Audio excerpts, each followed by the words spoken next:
thing, and the fact that, as Casey and I were on a walk, we heard this family walk today. We heard it was just a weird noise and turned out to be a four-wheeler off in the distance in the woods.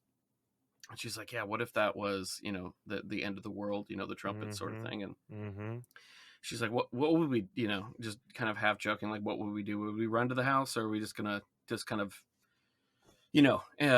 enjoy being, reunited in heaven at a point. And but anyways, I was kind of going, you always imagine this concept of the end times, of being all of a sudden and it's over pretty quick, and etc. But it's not really that way. And then you'd think, I'm going to recognize everything that's going on, and know it. But the way that it seems that prophecy always works, and especially in the Old Testament, is that even in the New Testament, the prophesied Messiah, I mean, very few people even knew what they were looking at, until, centuries later in their generations that came after them. But I guess we should probably just jump right in. Yeah. I mean, haven't we? I guess we could probably just keep this at the beginning. Well, what did you want to talk about? I mean, I've been wanting to talk to you for a long time, by the way. I've wanted to talk about faith and where you are, because to delve deeper into what you've been talking about, because it's been, I mean, you've been talking about it openly and everything, but as far as more kind of drilled down into where you're at, why you came to this revelation, how that fits in with traditional Christian understanding within denominations, and then where that differs, and just kind of a free-flowing discussion of that, and then what that means for people who are listening, because a lot of people, especially I believe on the last one you did on the Anarchocast, I believe, it was, obviously that's faith and religion is very much something that a lot of people, not everybody, but a lot of people that fall within that spectrum are kind of less either familiar, and many of them also very, it's almost like going on and talking about how this is the functions the state provides, and that are useful. It's as right. Kind of jarring to a lot of those folks, but I just kind of want to really dive deep into that, because I think that's more the meat of the meaning of the dim age, and what we need to do as far as the arcs that we need to build ourselves. Yeah, I think I even speaking for myself, I mean, I had always conflated the two, religion and the state, especially Christianity.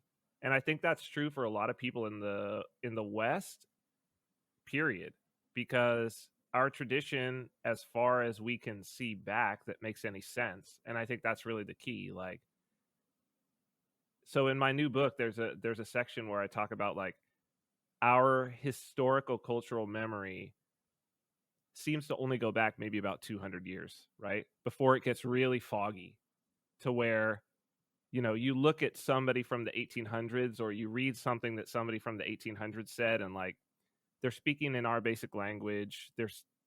You look at their style of dress, you look at their fundamental technology that they've got and whatnot, and you're like, okay, that's close enough that I can relate. But you start getting much further back, like you get into, like, the late 1600s or the early 1700s, and it's like, okay, these guys they're not like me, right? This is it's faded. Like, I know it's history, but this may as well be like mythology in a way.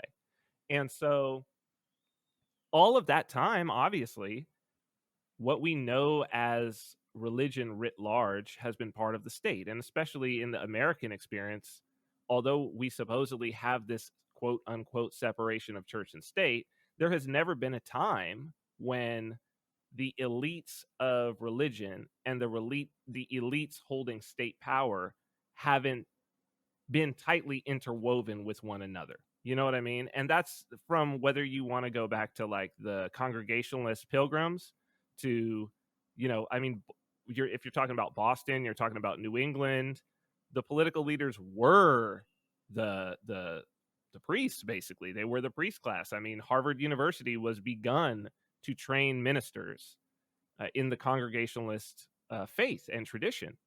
and those were the leaders. And then, the same thing is the case if you go now to, like, you go to New York, or you go to Boston, you go to LA, and the bishops there, or the cardinals in most cases, those guys are cardinals, right? These are huge dioceses. Like, they are as politically connected as anyone else. You go to LA, and the cathedral, Our Lady of the Angels, is, I mean, it's on the same block as the federal, or same set of blocks, right? As the federal courthouse, the city hall, you know what I mean? It's all right. It's a locus. It's right in downtown at the locus of state power.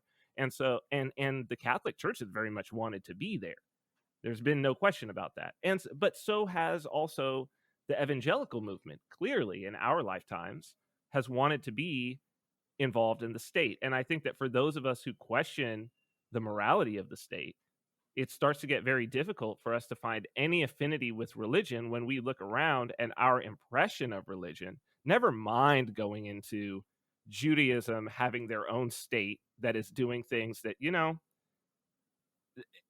even those who are friends of Israel have to question some of the actions if they're honest, right? And the same thing goes for many Muslim nations as well. So even any good Muslim, if they're being honest, a moral, righteous Muslim who's following the practice, is going to have to say that some of the things that are being done in some of these either theocracies or mainly Muslim countries are that it's not right. Right? They're going to question and say, okay, that's not right. If they're a person of conscience and if they're a person of faith. And so it's in some ways it's been forced to throw the baby out with the bathwater, and anarchism and atheism have gone hand in hand. And there's good, I think, logical, rational, secular reasons why you can blow apart quote unquote religion.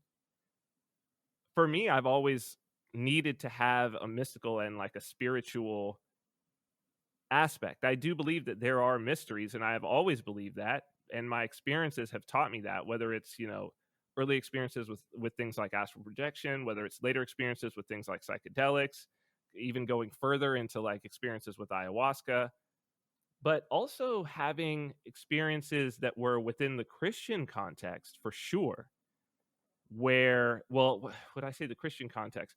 Definitely within the Judeo-Christian tradition, let's put it like that, where the metaphors that were coming up, the entities that I was dealing with, the patterns that I was dealing with were things in the Bible, in both the Old and New Testament.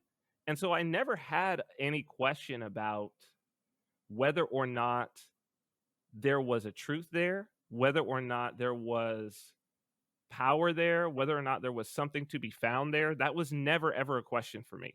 And also really never a question for me about, does God, as described in the great texts, exist? There was never a question for me about that. Like that's to the core of my being. It was like, yes, but the question was always, and I think this is what gets to faith, right? So I tell people, like, I'm an atheist who prays every day to the Trinitarian God, and people they don't get that. And I say that it's because, a theist, what does theist mean? It's someone who believes in God. But I don't believe in, that's the wrong word. That's the wrong word. Like, you can't have experienced the things that I have experienced at a visceral level and say that this is a question of belief. So, like, it's not a question of belief for me. Like, I know I have experienced, I have had contact with. So then what faith manifests for me, and what it's been for the past couple of years now, really, if I say how that I've been going at it hard, is like, it's not whether or not God exists. It's more like, what is the nature of that being, entity, pattern, whatever you want to call it? That's number one. And then number two, what does it have? What's its relationship with me? And that's really where the faith is. The faith comes in exactly like, and then you get into the patterns of like, it's a covenant, it's a contract. Like, but the covenant, the idea that if you deal with this entity, it's an entity of covenants. When you are inside of it, it makes so much sense. But that's where the faith is. The faith is like, And dude, it's just over and over this pattern of like what's going off in my head is like, little evangelical songs of like, uh, he who has begun a good work in you will be faithful to complete it. And it's just like, that's the faith. The faith is about, if I do this, will the covenant that is made to me be fulfilled? And I think that that's really what comes in of being faithful. I think if people are just at the level of does God exist or not, and I have faith that God exists, like, oh man, to me, that's kind of like a cargo cult. I got to be honest.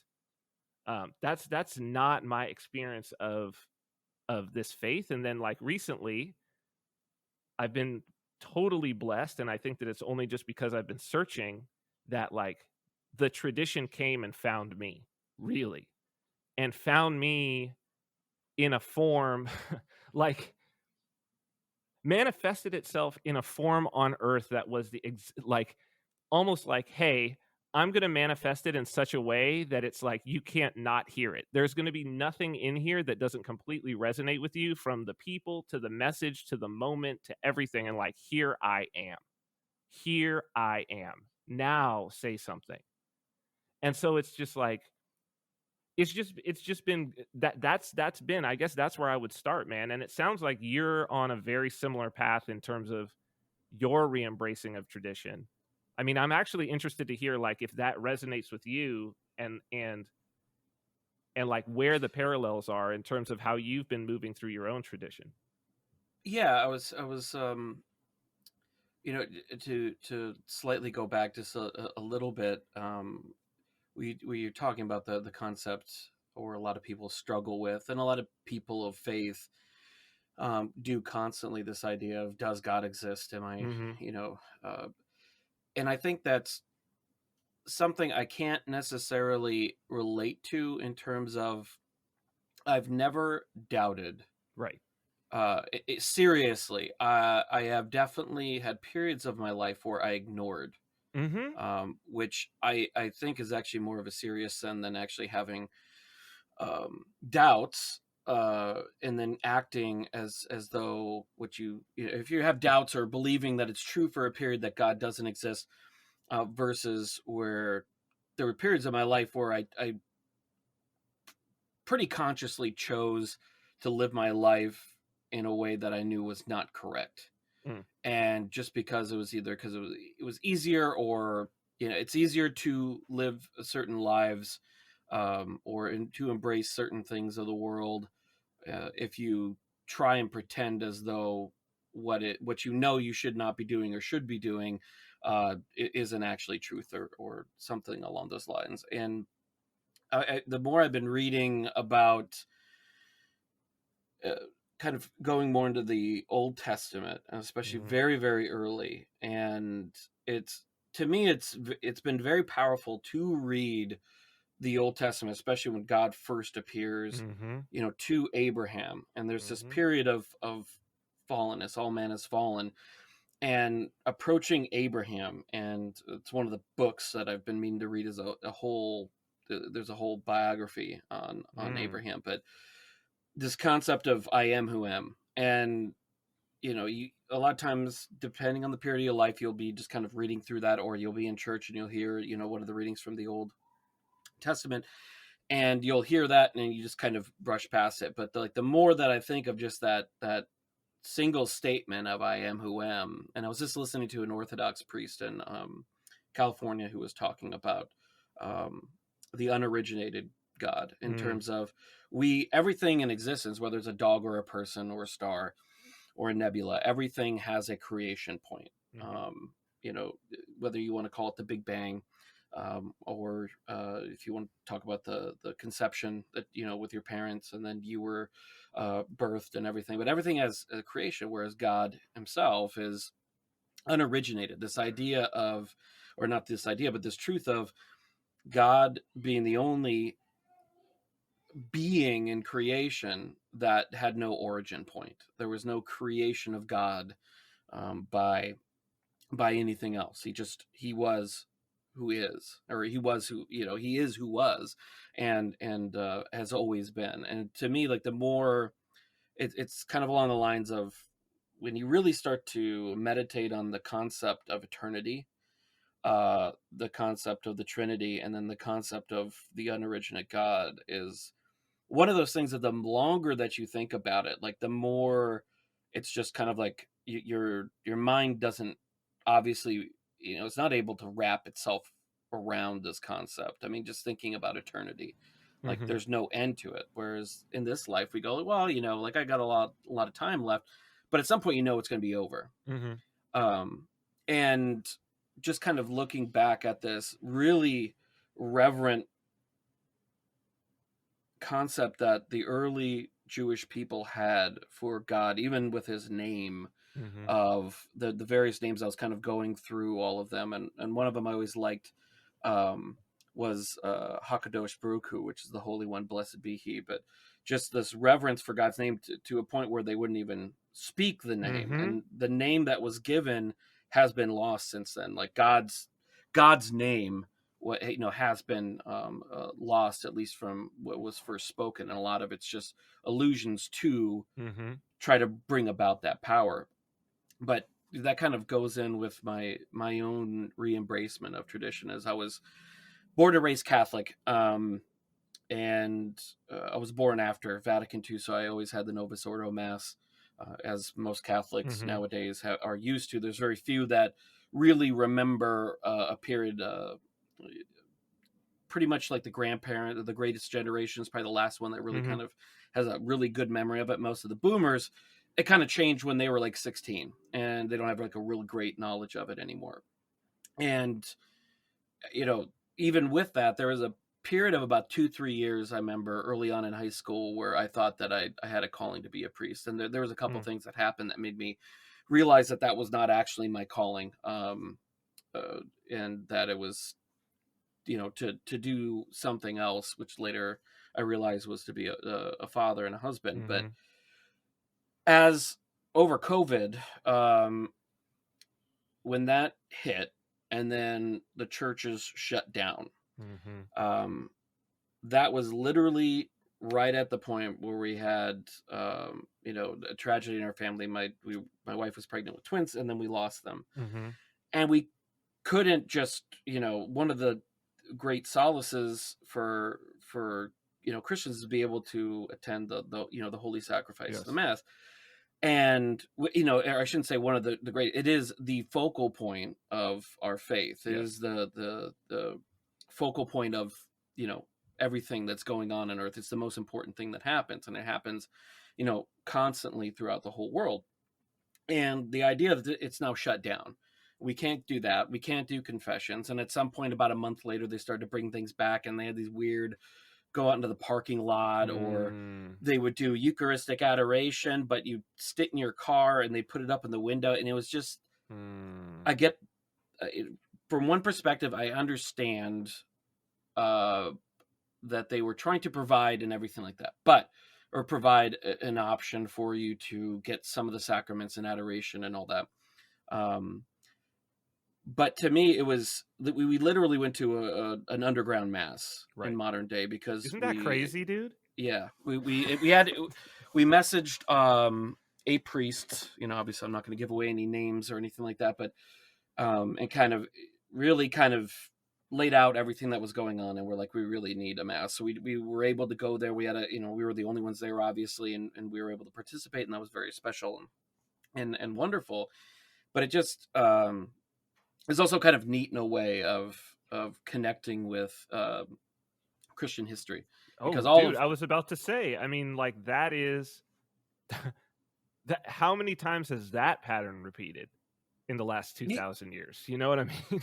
yeah, and that's another thing I've been, thinking.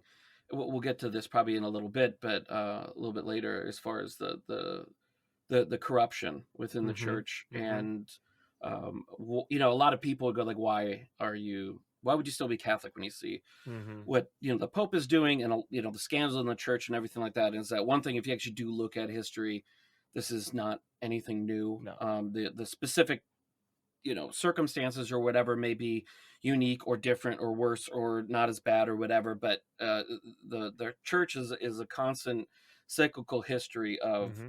persecution, martyrdom, of people being called to sainthood through that, and then also cycles of corruption and renewal as Mm-hmm. well. Absolutely. And it was a great, but that experience was kind of a great connection of this idea. I was listening to the book "Live Not by Lies" by Roger, Love it. Love that and book. at the same time, and just this idea of connecting to those Catholics and Protestants and Orthodox that were living behind the curtain or under Nazi occupation, that did have to go to these underground masses. Mm-hmm. Or if you go to Rome and you go into the catacombs, like Mm-hmm. it's all full of statues of of people, of popes, of saints who were executed Mm-hmm. while attending the mass down there. But as I thought more about it, I was going like, yes, it was a neat experience, but it didn't have to be. We, this Mm-hmm. idea that it would really started to bother me was that our bishops, of the leadership within the church, was saying to the world, not outright, but actions do, speak words Mm-hmm. just as loudly as the words themselves. Sometimes, or actually more often than not, more loudly, by saying we are non-essential, the sacraments are non-essential, Mm-hmm. that it's more important that we make sure that everybody, not just the people who are really worried about it, that everybody doesn't get access to it because of this virus.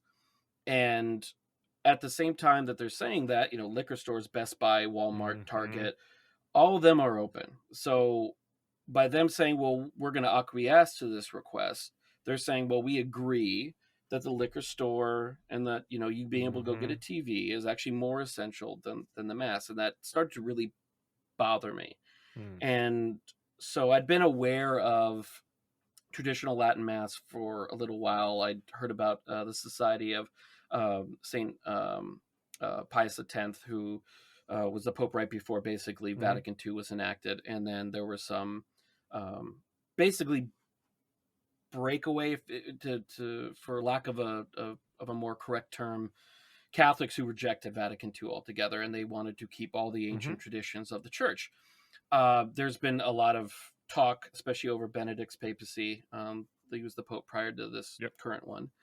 That kind of brought them back into the fold. There was some issues still with appointing of bishops, but the church is in somewhat communion with them. They're not fully broken away or schismatic, and their sacraments are valid. But I still was a little bit reticent about it, and then I started to read more about the Fraternity of Saint Peter, and then the Institute of Christ the King, Mm-hmm. Sovereign Priest, and it's basically the same way it was, almost exactly what SSPX does, pretty much actually exactly what it does, as far as the ancient traditions, the ancient Latin Mass, and they offer it, but they're in full communion with Rome. It's just Interesting. so Institute of Christ the King, Sovereign Priest is just like you have Franciscans or Mm-hmm. Dominicans. They're just another basically an order of priests, but their main focus is on preserving the Latin Mass and offering that to people who would prefer it. And I'd been to what they call a low mass, which isn't a sung mass. Not as much of the mass is sung, and there's not the incense and all that kind of Mm-hmm. stuff. I'd been to Mm-hmm. that at my wife's college at Franciscan University, and I hadn't really properly prepared myself for it in terms of, getting a missal and really being able to follow along, Mm-hmm. and kind of reading more up on it, because I thought, as a lot of people or a lot of Catholics do, is that the Latin Mass is what we're used to, or the Novus Ordo, but just said in Latin, and that's absolutely not the case. Mm-hmm. Um, I just retweeted today someone's explanation of that as well, and that it shows how many words, basically. There's like 3 paragraphs in the Latin Mass at a point, right before the consecration of the Eucharist, and in the Novus Ordo it's like 2 sentences, and so Mm-hmm. there's a lot of stuff that's cut out, Mm-hmm. and you could make an argument for that. I'm not saying that's invalid, What's the but argument? That's see um, because this is the and I think that this is when we start talking about faith and we start talking about mhm, tradition, is that it's like and I think that probably if I write another book, like I know that it's going to be about tradition. In the same way that I knew that Render Unto Caesar, that story would be the fulcrum for my life between my last book and now. I know yeah, that tradition and exploring tradition and the metaphysics of tradition and digging deep into it and actually being inside of it is like, I know that that's the next phase of my life. And it's like, you know, it's a whole. And isn't that the whole idea of like Catholicos? Like that's the entire idea, is that it's a whole, you know? So it's like, Yes. if you get the tradition, it's not, there's nothing arbitrary after 2,000 years of No, worship. it's There's nothing but that's arbitrary. where the apostolic portion comes into. Right, We're, true. we're in the Nicene Creed, or when you say the creed, you're saying, I believe in the Holy Spirit, one holy Catholic and Apostolic Church. And that apostolic tradition, I mean, that's the church. Yes, That's Roman Catholicism, and that's also Eastern Orthodoxy as well. This concept of apostolic tradition. If you don't have that tradition, then you're just another strip mall. Yes. A strip mall church. That's and true. There's nothing wrong with the location of where you're at or anything like that, but by that I mean this idea of Christ's revelation really didn't come until 2013, in Akron, Ohio. Right. Which I don't mean to demean anybody's beliefs, but I do find that a little bit weird, where you do have these thousands of years of tradition, but then you'll reject all that because even if you're not consciously doing it, you are doing that by attending that church and saying, well, I think that this is what Christ intended. Well, but so then that's what I'm asking you, right? So it's like, you say that there's an argument for taking out the 3 paragraphs. And I say to you that it's like, then all we're talking about is a difference in degree, right? Because it's like, then you've got to say, well, when does it stop? Is it because you've already said, right, that like the Akron, Ohio strip mall church is not following tradition. Okay, but they've got the Bible.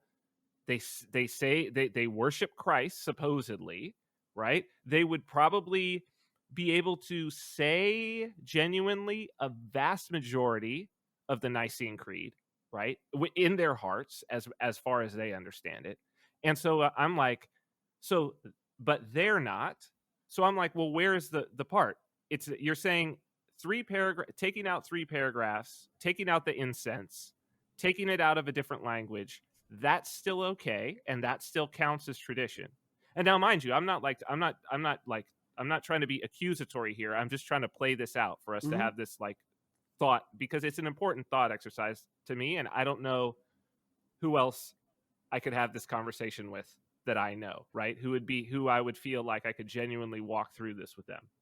So it's like where is the line, is I guess, and so the people who reject Vatican II, they've made a line, right? They've made a line. They've said, well, it's anything. And that's, to me, it seems like, well, that's a pretty good line. Like that's kind of a good line. At least you know where that line is. But what I'm asking you is like, so what's the argument for Novus Ordo and that still being tradition? So as far as, and for everybody listening, I'm not a scholar, and I'm not a theologian or anything like that. So I'm sure that there's a lot better arguments than what. I'm not asking you to defend the church. I'm just asking you as somebody who is working through this. Like, I'm asking you for your line, really. You know what I mean? I think that if you look at a lot of the words being like that were cut out, what was left in, a lot of those people would argue that what's left in is inferring the rest, or is covering the rest. And the concept of Vatican II, the little that I've read about the history of it and why, was this idea of, and this is the words that they did use, was throwing open the windows of the church. This idea of allowing a fresh breeze into an old dusty house. And I think a lot of it really had to do, and you saw this across the Western world, especially in Europe, was this idea of tradition did not save us from two massively bloody, deadly world wars. Right. And of course, knowing the history of a lot of what was going on behind the scenes, this idea of getting rid of the monarchies, a lot of the fellow travelers of socialism and communism kind of infiltrating across there. This idea that it was, you know, the Christendom, the tradition of Christendom that brought about this. But in the average person's mind, I'm sure a lot of it had to do with, we've had two massively destructive wars, and we can't in the United States really understand what that was like compared to someone who sat there and was living in Dresden when it was firebombed, and, you know, 50,000 people were burned alive and died there. So I think a lot of it had to do with this idea of, well, tradition didn't save us from that, right? Which is not a Christian or Catholic perspective, that somehow, you know, if you go to the mass, nothing bad's ever going to happen. That's the kind of the reverse, really. Yeah, exactly. And I think a lot of this led to a lot of the, you know, in the United States, you saw this with the Vietnam War, is that, and one of the reasons a lot of anti-war people try to appeal to conservatives is saying, if you want to conserve a culture and keep tradition and keep, you know, America, keep France, keep whatever, the way that it was that you like, war is the absolute last thing that you ever want. Because any major societal changes have usually always been preceded by war, and especially really costly, deadly, bloody wars. Yes. And I think a lot of it had to do with that, and a lot of this idea of, and then you saw like the growth of Protestantism across, you know, Europe and throughout the world. I think that some of that, and there was this idea of, well, we need to meet people where they are. I don't know, like most people don't understand Latin, so let's make it in the vernacular. And I could kind of see maybe where that might make sense, because then it could connect you. But the thing is that when you would go home and you teach catechesis and you would talk about God and you'd pray over your table and all of that, a lot of times I was already in the vernacular anyway. Of course it is. And the concept of Catholicos, you know, a universal church, the idea of having Latin as being the language of the Mass, is that if you grew up in France and you participated in the Mass your whole life, that if you go to Angola, if you go to Indochina, or, you know, Vietnam now, if you go to Catholic Church in Russia or in Montana, it's all going to be the same. And now when you go around, there's so much change. You know, in some places it's, you know, it's guitar and xylophones and whatever it is. And there's nothing that's bothered me for a very long time, is like, it's not that children shouldn't be included. They definitely should be. But this idea of putting children at the front by the altar, playing xylophones off key, which is a story that I've lived. There's nothing more that takes me out of focusing on the divine during worship than just for lack of a better term, ungodly noise. But isn't this, I mean, and I think this is getting to my point, right? So like, I guess what I'm coming to understand is, or where I think the question that we have to ask is, what do we do, or how do we deal with the idea that tradition properly understood is something that is emergent? And what I mean by that is, like, it's like Chesterton's fence, this idea of this famous sort of philosophical axiom from Chesterton, who's like, you know, it's the story is that there's two guys who are walking, and then just in the middle of the field, seeming to do nothing, they see a fence. And one of the guys is like, well, take the fence out because it's doing nothing. And he's like, wait. But first you need to tell me why that fence was put there. Absolutely, I will not let you take it away until you tell me why that fence was put there. And then once you have, hold on 1 second.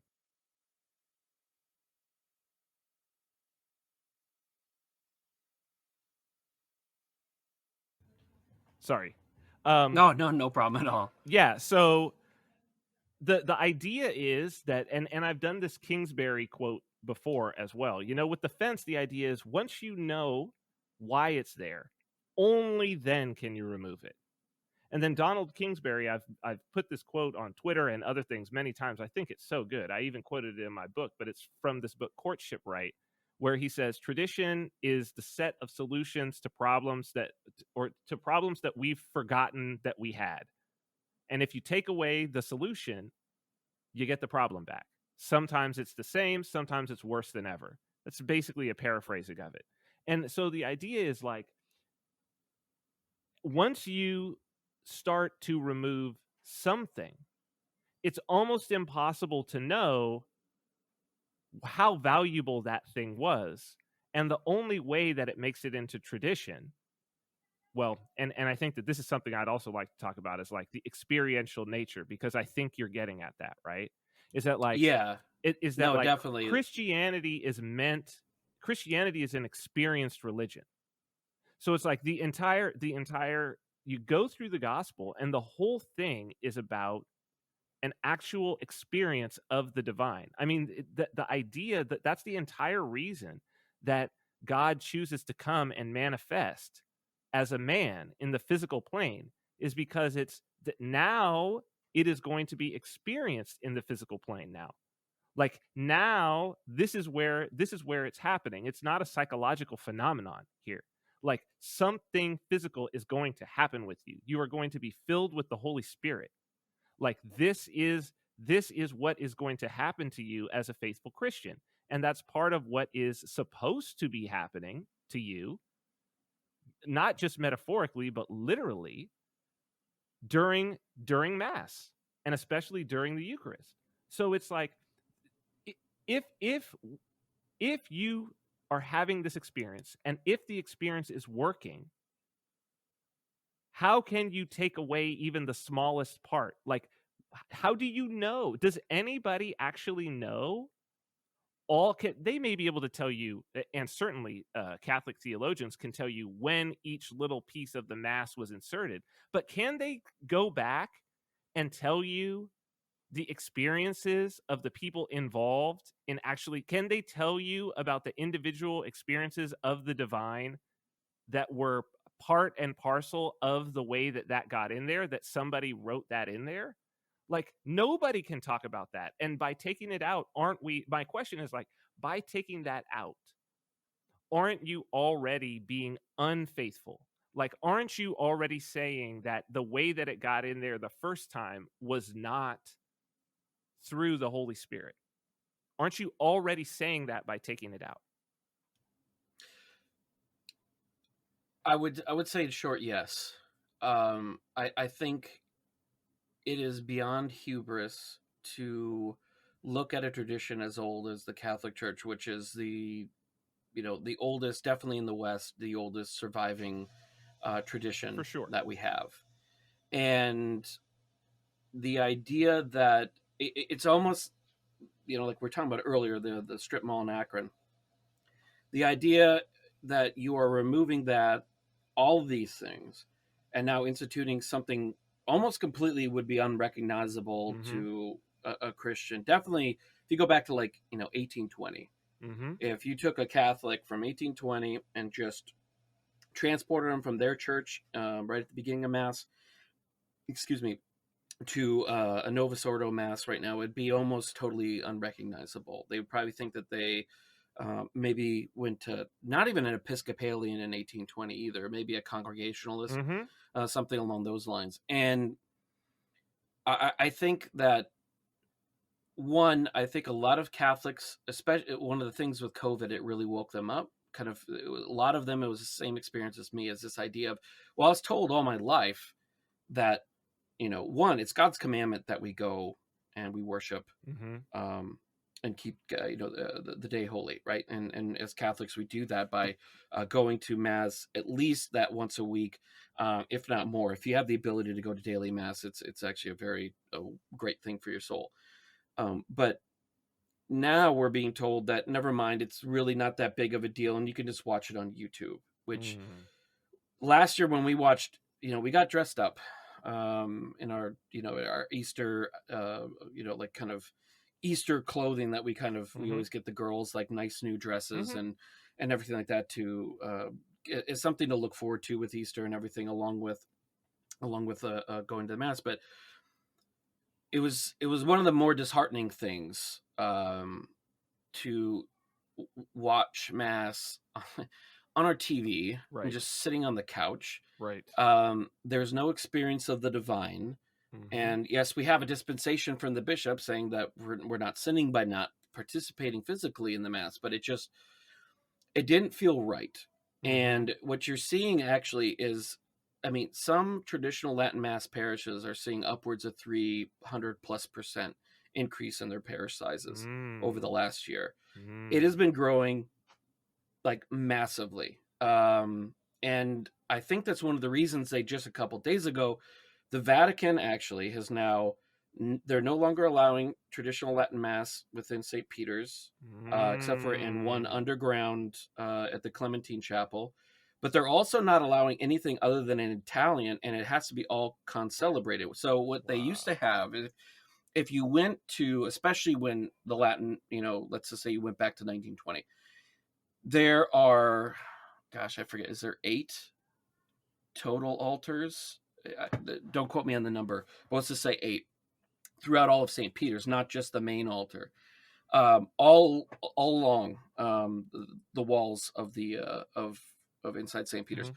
and you would have, and they were pretty much all timed, and they were doing everything at the same time, and it was very beautiful. And now they have to do this concelebration thing where there'll be one of the altars is actually a priest celebrating the mass. The rest of them are kind of doing this weird thing where they hold their hands up Mm. and kind of say the words at the same time, but they're not actually doing the mass separately. I see. It's not liturgically wrong. It's just very strange. And you're usually only allowed to co-celebrate. Let's just say if there's like 10 priests at a mass, there's not going to be 10 priests all holding up the host at the Right. same time, right? Right. They all kind of hold up their hands, but that's usually the rule. Usually has been you have to be within like touching distance of the altar to kind of Mhm. co-celebrate, right? You can't do it from the back of the church or anything. So this is kind of a very weird thing. It's a very much a push. And a lot of people within the traditional community kind of feel like this is a response to um, the fact that a lot of the traditional parishes have been growing, while the Novus Ordo, they're not seeing people come back to the same levels that they were. Big surprise. Mhm. And to kind of get back to what you're talking about with tradition, is that I think that a lot of Catholics who care enough to pay attention are really starting to also realize is that, just like in the gospel story, a tree shall be known by its fruits. Well, Vatican II's changes and changing the mass and kind of getting rid of a lot of these ancient traditions as being treating them as though they are, it's kind of like fluff in an article. Mhm. Like some high schooler who used the word "the" as often as they could to Mm. get 500 Right. words, Right. and which is not the case. That the proof is in what you saw was a growing church. The 20th century was one of the worst periods of Christian martyrdom. There were about 20 Oh million yeah. Christians killed by various communist governments, not to count the ones in Europe that were just civilians. And you had, but you still had a growing church. And what you usually find is that when a church that a church, and talking about the church, a church that embraces tradition and holds fast to their beliefs, that when and Christianity's one thing you've always found is that no matter how many times it's beaten down, it always comes back stronger, Yeah. and its witness is best when there are opportunities for sainthood. Mhm. Mhm. And what you're seeing now is we've changed everything, and parishes are getting smaller. They're constantly reorganizing parishes because they don't have enough to fill 5, so they consolidate down to 3, and they sell off all the stuff in 3. And it's one of the saddest things to go on eBay and you see these gorgeous Gothic stained glass Mhm. um, windows that had once adorned churches and kind of gave you this feeling of the divine, are now being sold on eBay for a couple $1,000s. Right. But I think a lot of people are realizing this idea that tradition is important. It wasn't thrown in there haphazardly. Mhm. And your the quote that you came from that you got or said from Chesterton, I think was one of the few things that he said that was actually pretty good. And but I mean, it really is profound, though. Yeah, It, absolutely. it's this stuff is not there because bishops and desert fathers and monks were bored and were like, what else can we throw in here? Like, I want to have my mark, right?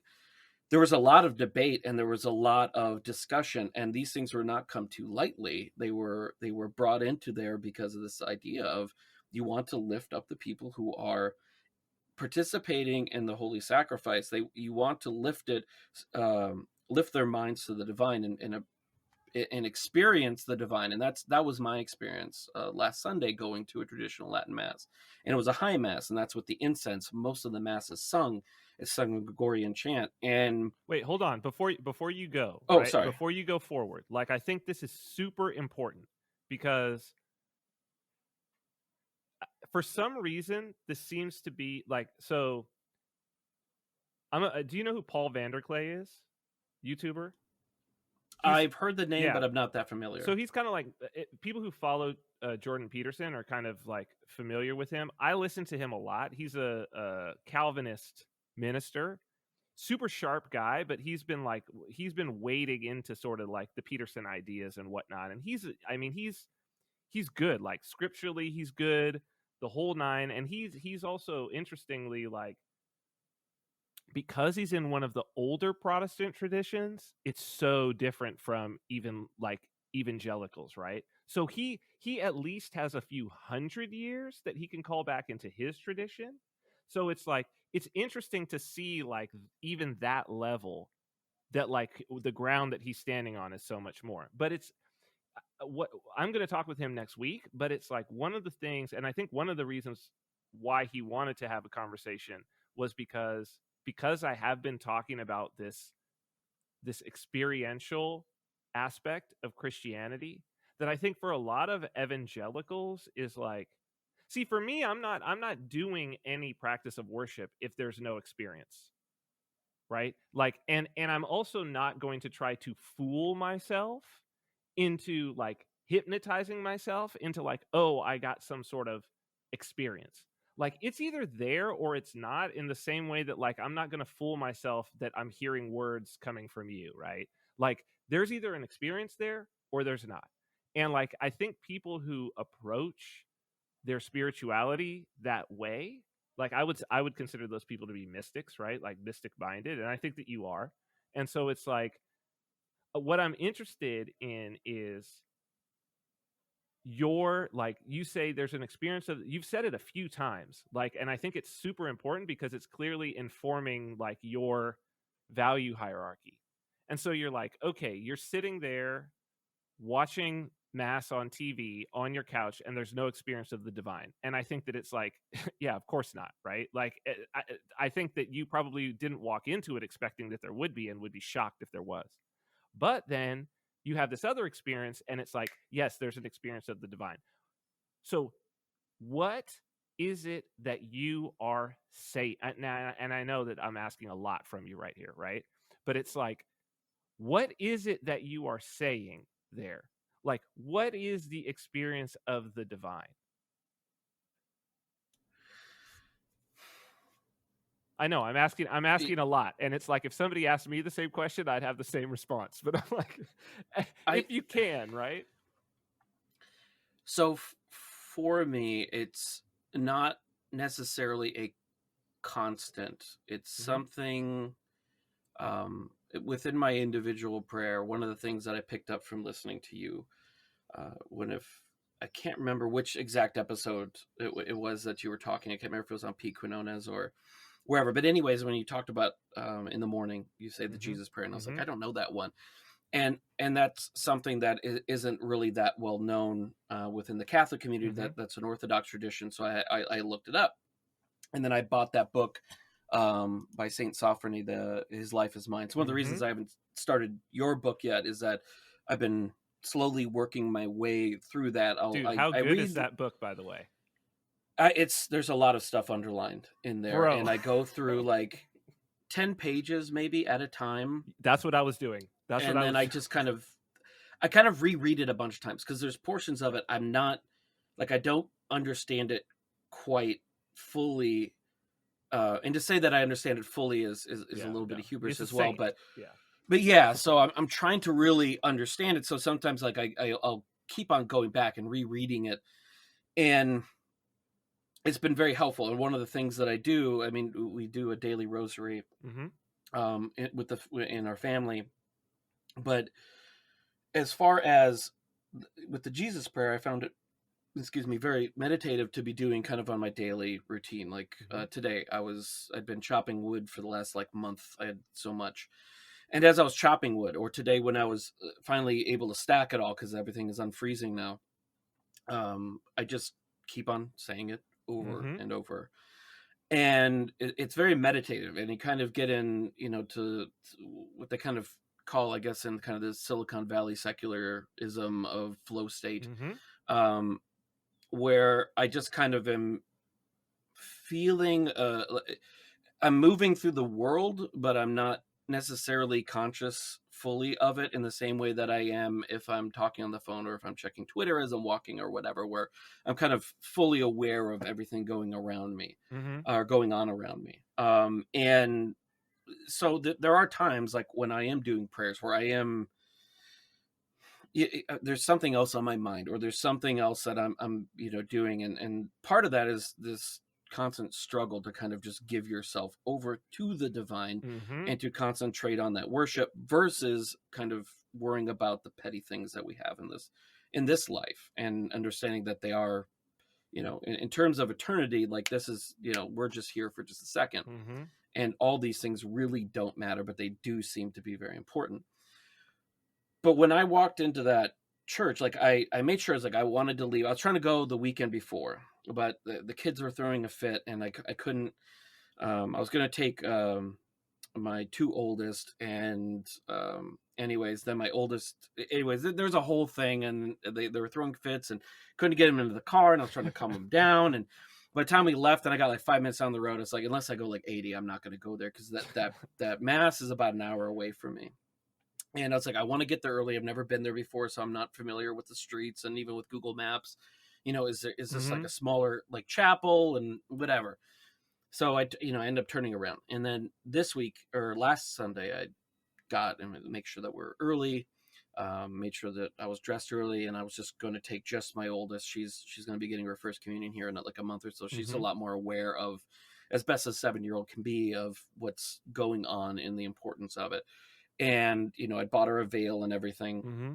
because traditionally you are veiled in Latin Mass, and that's how it was for pretty much most of all traditional Mm-hmm. Christianity. And by traditional, I mean Orthodox and Catholicism and Eastern Rite Catholics as Mm-hmm. well, up until Vatican II. And we walked in there, and usually when you walk into a Novus Ordo parish, and this is only my subjective experience, although I've been into a lot of them, Mm-hmm. and there's only one other time that I can remember going into a church, and it was in Italy, where people were praying before Mass started. But we Mm-hmm. got there, and we were like 15, 20 minutes early. So I thought, okay, we'll get there, we'll go in.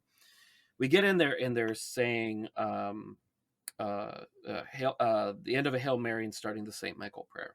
Mm-hmm. And everybody was already seated. Usually in Norvis Ordo, a lot of people are slowly filtering in and getting there, and we've done it too, just because of with kids Sure. and things happen, and you're trying to get them into the car. But people are filtering in, and it's a lot of noise in there, but it's not noise of prayer, it's noise of how you doing, how are your kids, oh, Mm-hmm. is your son, did you get that job, how are you doing, is your hip okay?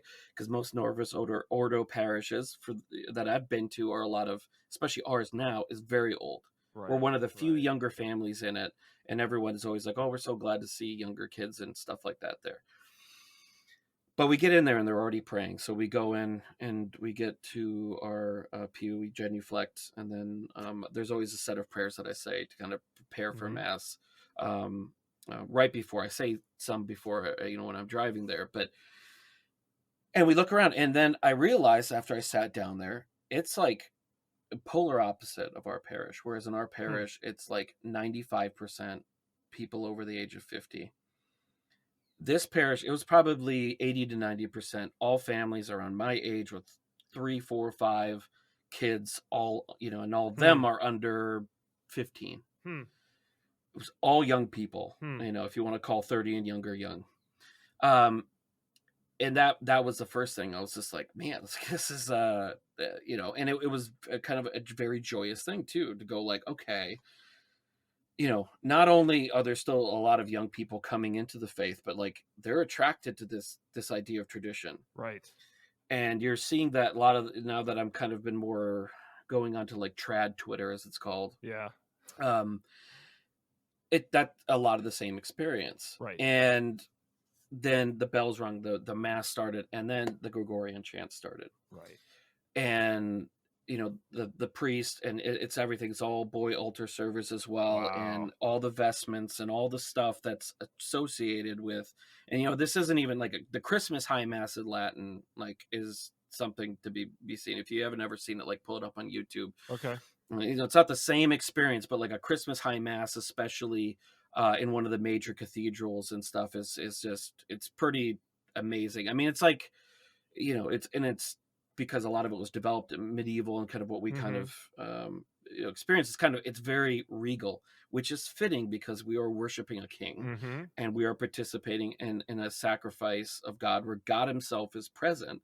So it should be regal. It shouldn't be nonchalant. It shouldn't be wearing sports team jerseys Mm-hmm. and shirts and stuff like that. I mean, like, if I always kind of go, like, if you heard Jesus Christ has come down and he's going to be presiding over the mass today, like, that's Right. literally Christ, what would you be doing different? And Right. would you be talking about how your hip is doing? Right. And would you be wearing, a Green Bay Packers jersey or whatever to go there?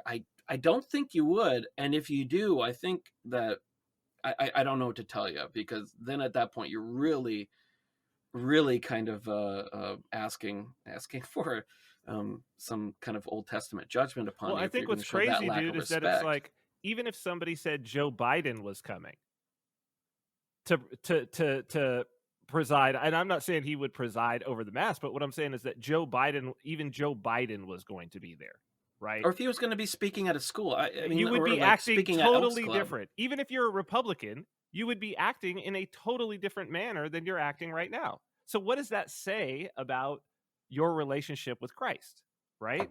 Like, What I I think mean, it says is that after we lost, like, as much as modern day conservatives, most of whom go to church dressed, inappropriately, right.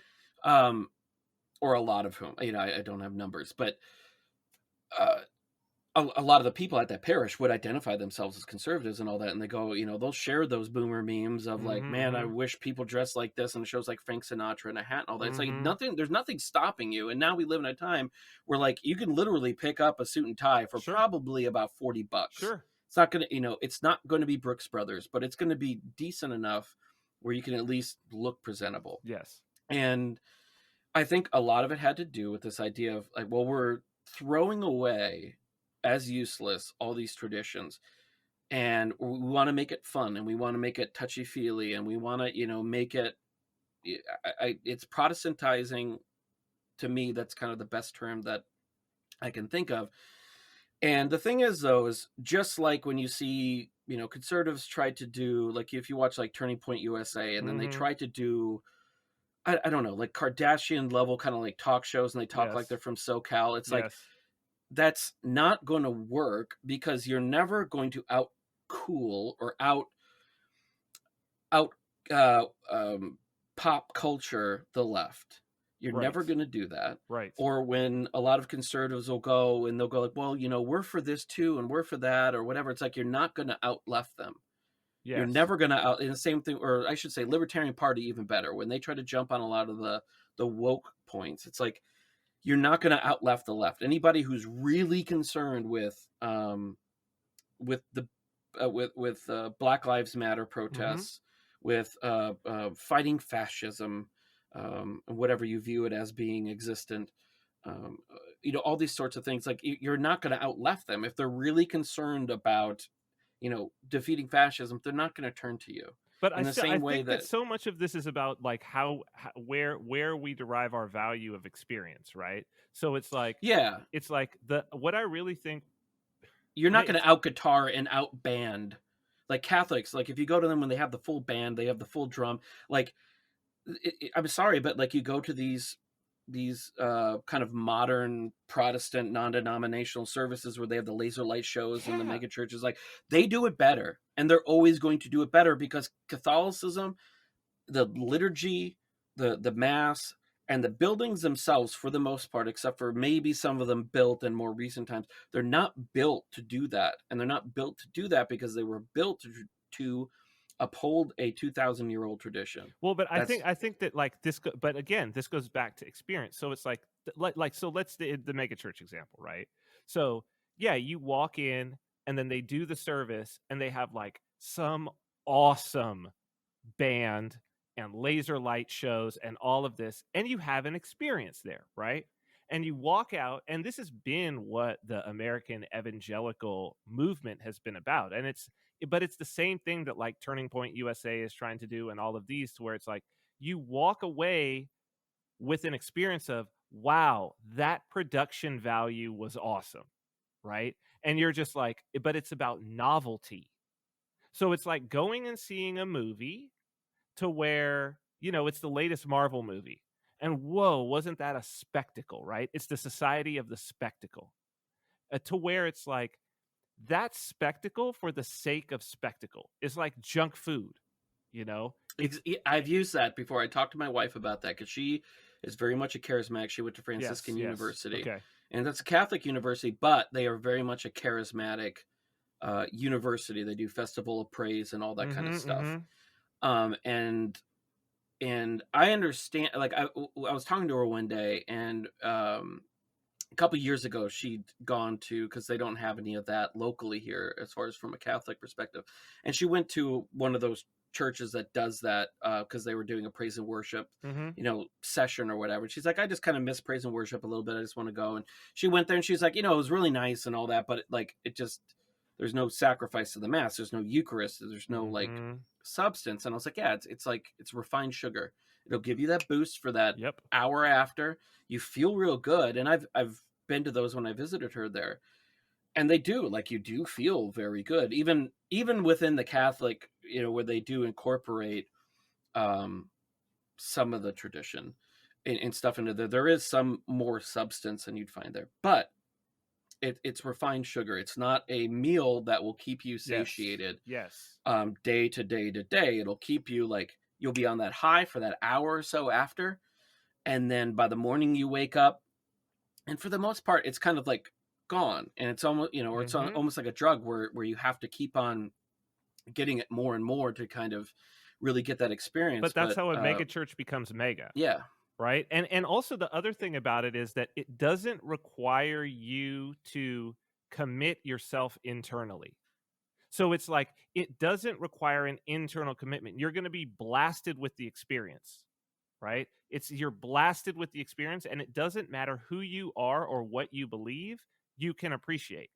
And so it's like, in tradition, there is obviously going to be elements of that, but they are so like from a sensory standpoint, obviously you're adding in things, but they are the spicing, right? Like they're bringing out, if they're done right, they're bringing out the internal flavor and enhancing the nourishment of what's in there. And that's the meaning for the tradition. But it requires, so like, I mean, even like, it requires even you saying you are praying in preparation for Mass, right? Like you are preparing your spirit to even go into that experience. And it's like, I will tell you, like, that's that across traditions. So like, even if I can speak about something so disparate, right? So it's like, even when it comes to something like ayahuasca,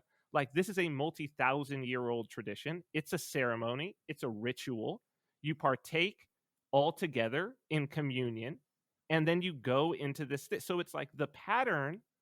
This is a pattern that evolved in the jungle. And it's like, you look at Mass as a pattern, right? And then you look at an ayahuasca ceremony as a pattern, and you're like, whoa, they're so similar in almost every way that this pattern is. Obviously, they're accessing different spirits, right?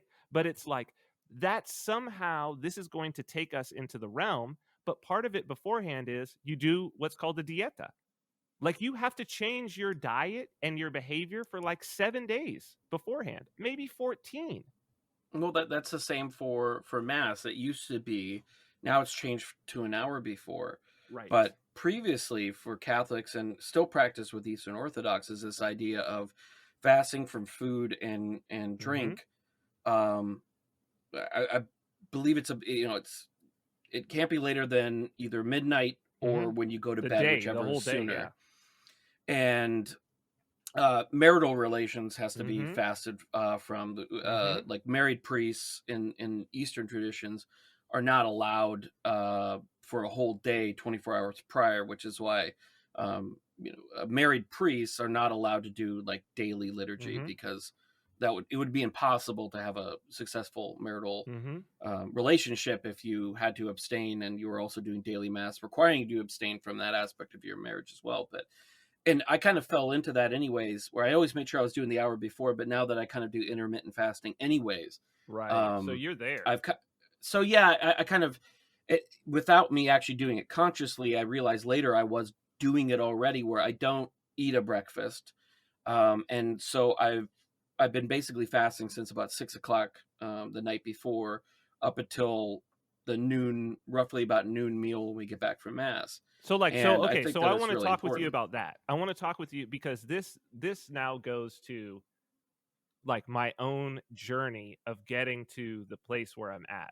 So so what is the place that I'm at? So the place that I'm at is like I'm actually in the middle of Orthodox catechism right now, right? So it's like I'm a baptized Catholic. I was raised up in the Anglican Episcopal Church, like, but like I'm going like I'm starting over basically.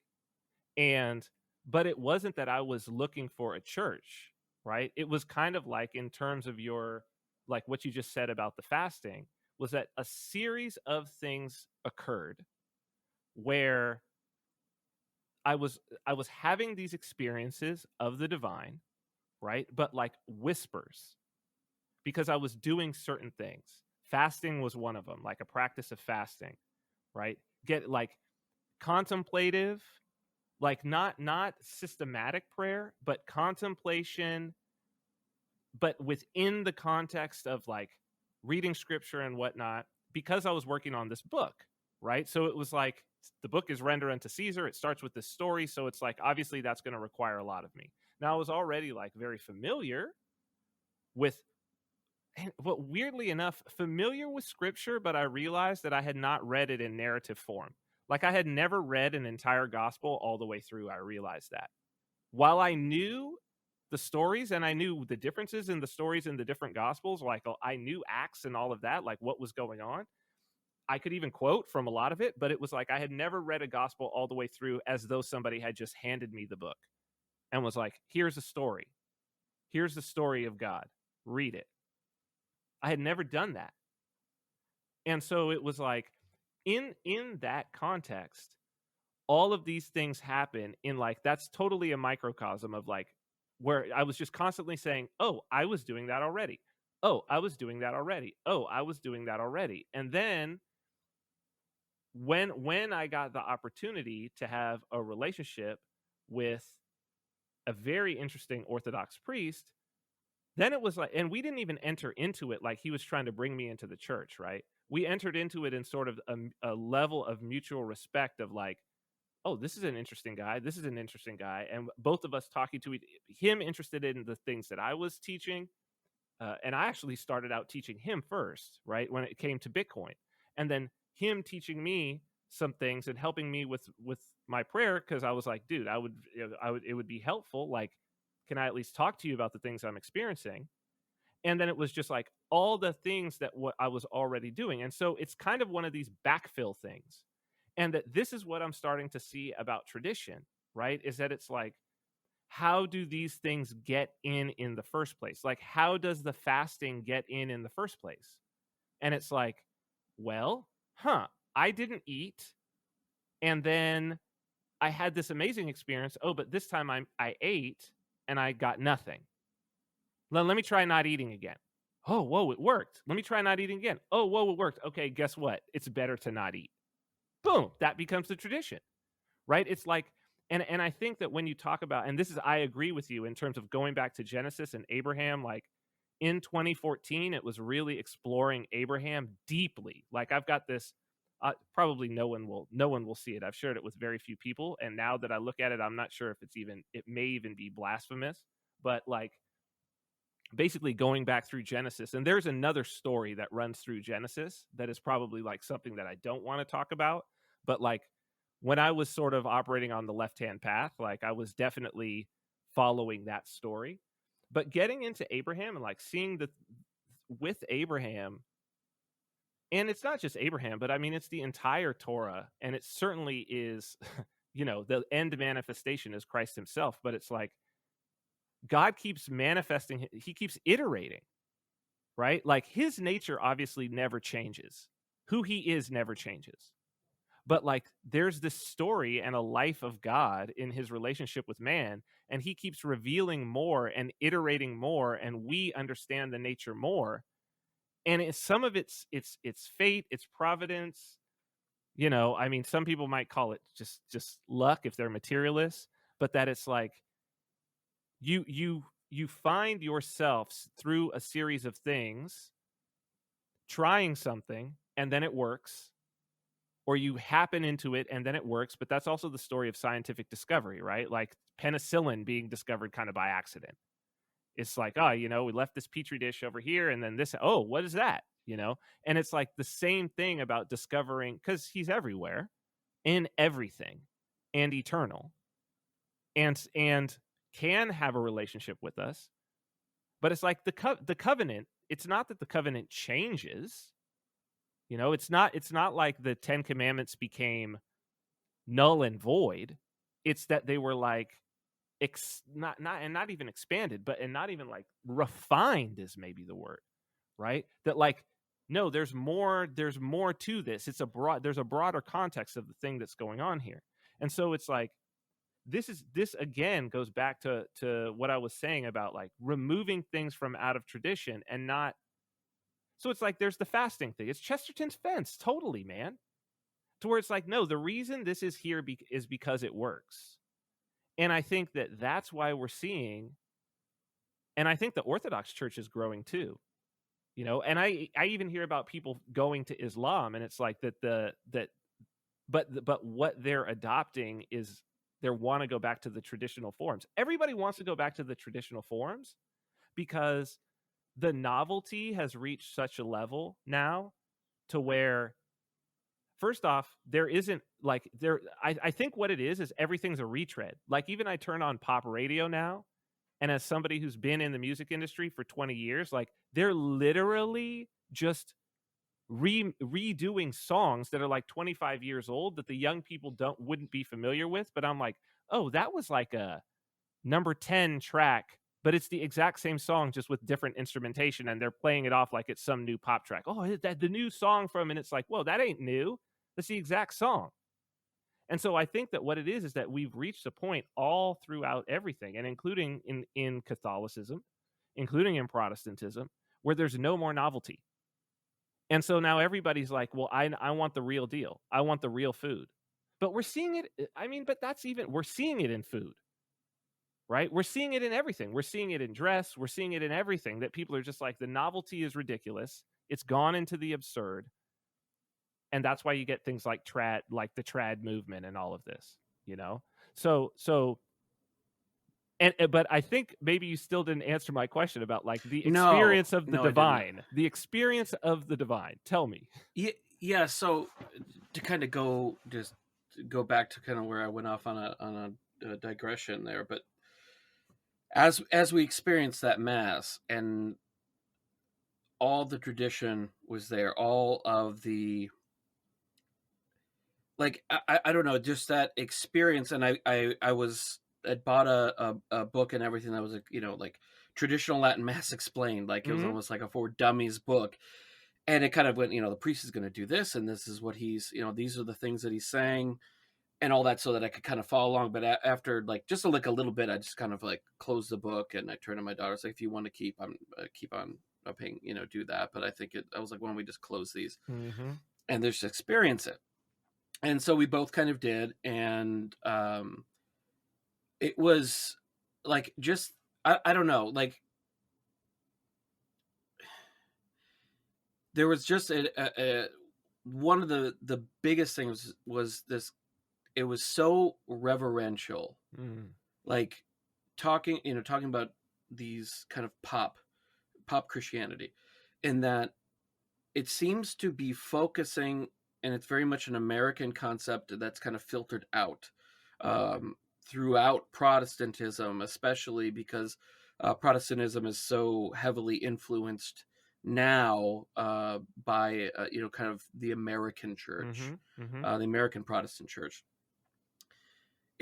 and especially these non-denominational pop ones, is that it seems to be very focused on how do I feel when I'm there.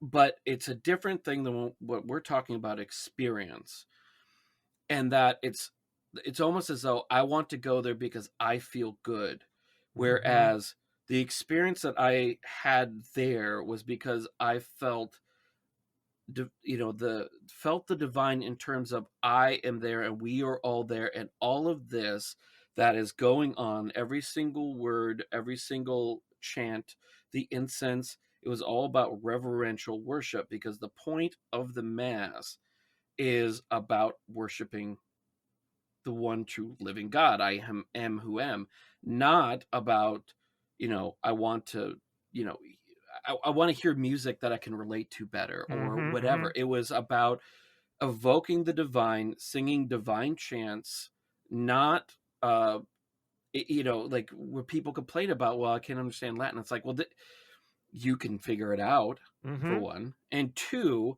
this is not about you. It's about you worshiping God, not about how you feel and how you, whatever. And I can't quite put it into words yet, what I'm trying to get at, but I mean, that's it. That's like, but it's worship. To me, it's like the heart of it is we are worshiping the one true living God, and that's it. And everything is built around how do we worship him better, more reverently, show more respect for God the Father, God the Son, and God the Holy Spirit, and not about how do I come, how do we make this better so when people get back to their cars they go, wow, that was awesome. Because that's a marketing thing. Without offending anybody, it seems to be more of a marketing thing, so you keep people coming so that that it makes more money, versus keeping people coming because they are experiencing the divine and wanting to continue in a deeper path of reverential worship to God. And it makes no sense to me that you would want to change that to kind of like what I think I sent a tweet out or whatever, that I can't remember if you commented on it, but this idea of God was sitting there for 2,000 years and was just going, man, I just, I wish, that we could just kind of get over all this, because I'm really yearning for local sports team jerseys and off-key xylophones. Right. And that makes no sense to me. Right. The God of the Old Testament, the God of the New Testament, and all the ways, and through my study of like Rene Girard as well, it's like this idea of, when you look through, if you read the scriptures, it's God the Father being present physically, but he stops being physically present pretty quickly throughout the Bible. Well, basically at Noah, he is no longer physically present. Yeah, there's a few times where like with like Abraham, where he appears, and one of the interesting things is he appears with two other people, which at the time they were assuming, oh, well, this is, one of the other prophets, or these are angels or whatever, where it's like, well, he's appearing with three people. It's kind of a foreshadowing of the revelation of the three persons and one God. And then Christ appears, the second person. And then after Christ leaves, although Christ does continue to appear on occasion, but one of the gifts he left was the third person, the Holy Spirit. And it's just a story of people who we want everything now in modern age. We want, like, oh, well, why can't God just come and tell us everything, right? Or like, we're not ready for that, and God may have a better idea of what we're ready for when we're ready for it than we might.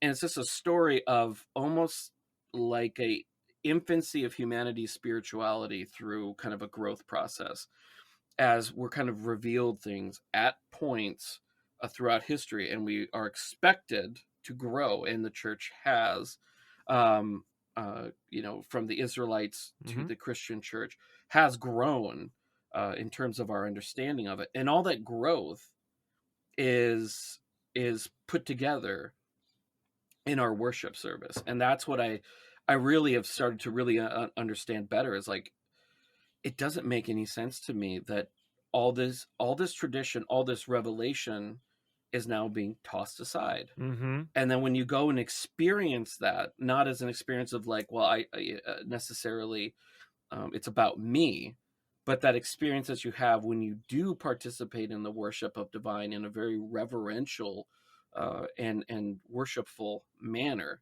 is that part of what you get out of that is not, a gold chest and, the job that you want or anything like that, Right. but it's like, it's it's it's a touching of the divine, like what we were talking about offline about Jordan Peterson, is Mm-hmm. what he's struggling with, where he has this revelation where he has seen what he calls the narrative, Mm-hmm. what we would call the mystical of the divine, touching the real world, and he's trying to stay planted in the material. And once you experience that, especially once you experience that, and then you try to stay firmly planted in the material, you're going to be, like we were talking Well, about, it's going trying to to kill serve him. two masters. It's going to Yeah, kill it's him. good. And Like that's, I that, think, a lot it of what will kill you when that happens. It will kill you. Like you will physically die. Like I'm not even being like hyperbolic. If you have a mystical experience and you choose to stay planted, like you're being called. It's not like you're going to be left alone. See, that's the thing. Like now you're open. Like now there's a target on your back too. Because it's like it's not just the good guys in that realm, right? So it's like no, no, not at all. now there's now it's like oh, he's tuned in. He's tuned in, and it's like and the thing is, first off, Jordan Peterson allowed himself to be that, right? It's like, look, you decided that you were going to go ahead and you were going to wade onto this battlefield.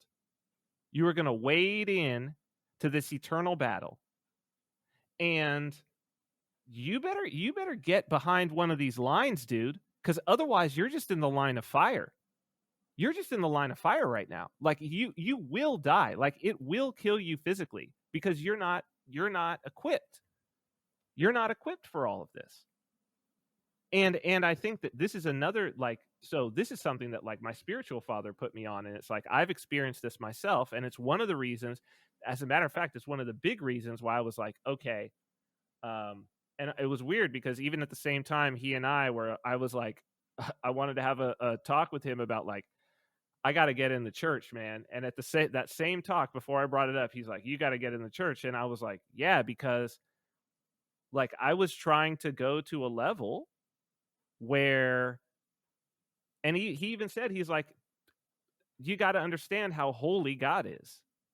Like if you don't have these structures, like if you don't have the saints, if you don't have the liturgy, if you don't have these structures to work within that have been put there by saints who put themselves on the line, who were willing to die to keep this manifested in the world, like they suffered psychically, physically to make this happen.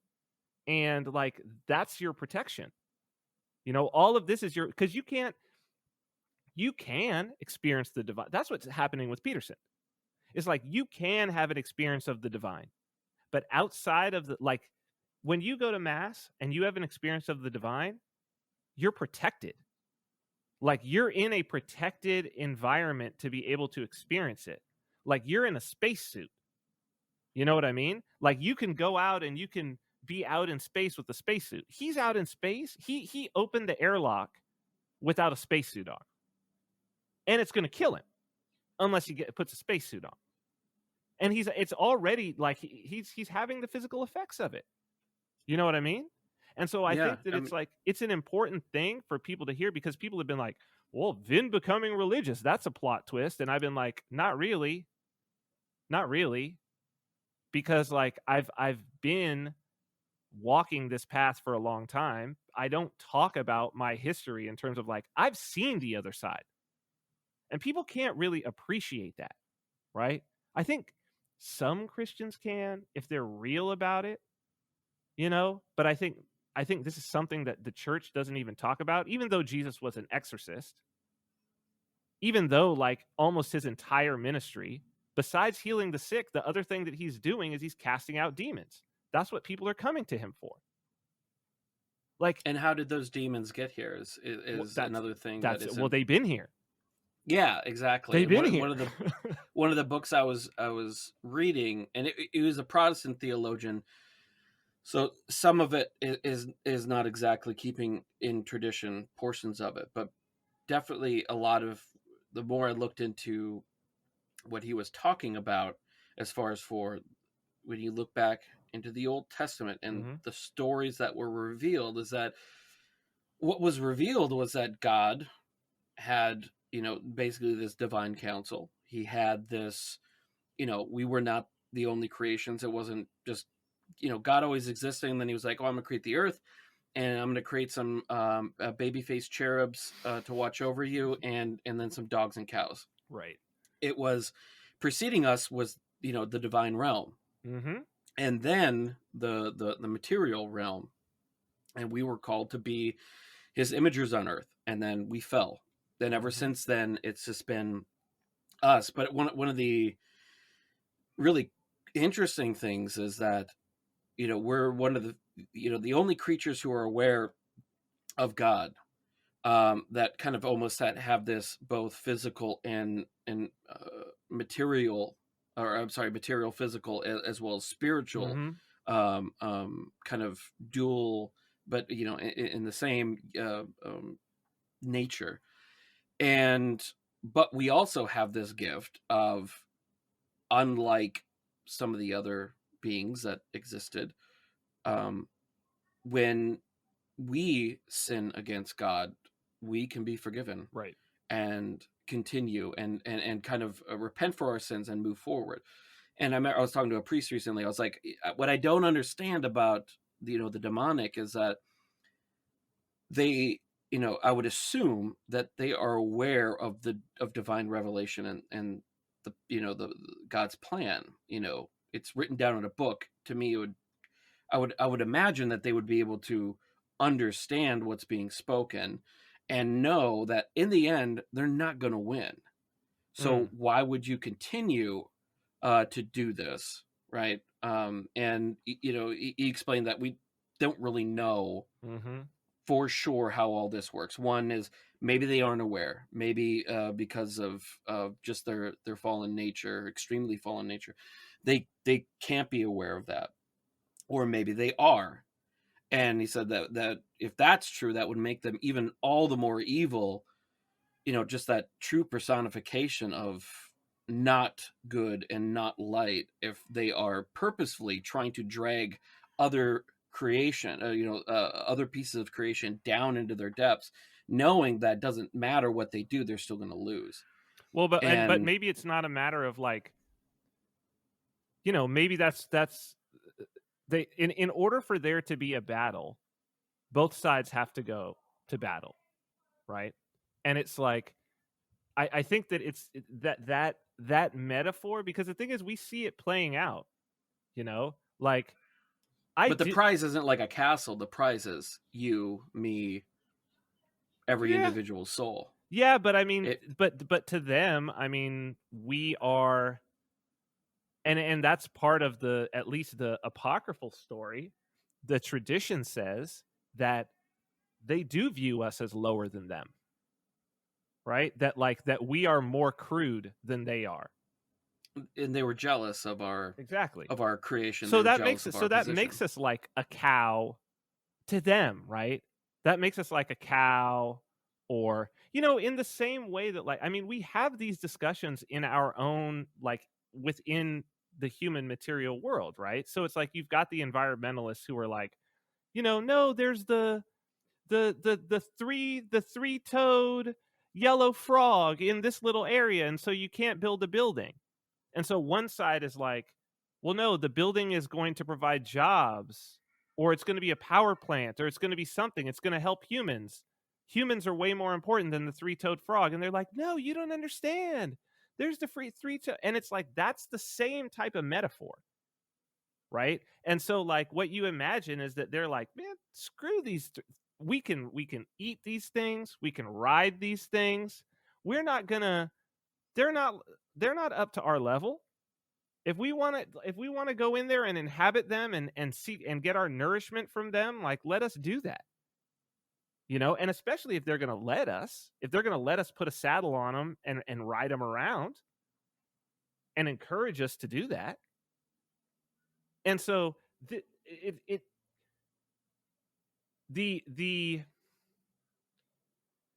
and this is the problem, I think, because it's the same people who, and there was a friend of my stepmom he's a pastor, black church, and he said one time, I remember because it stuck with me because I was just like, ooh, that even sounds evil.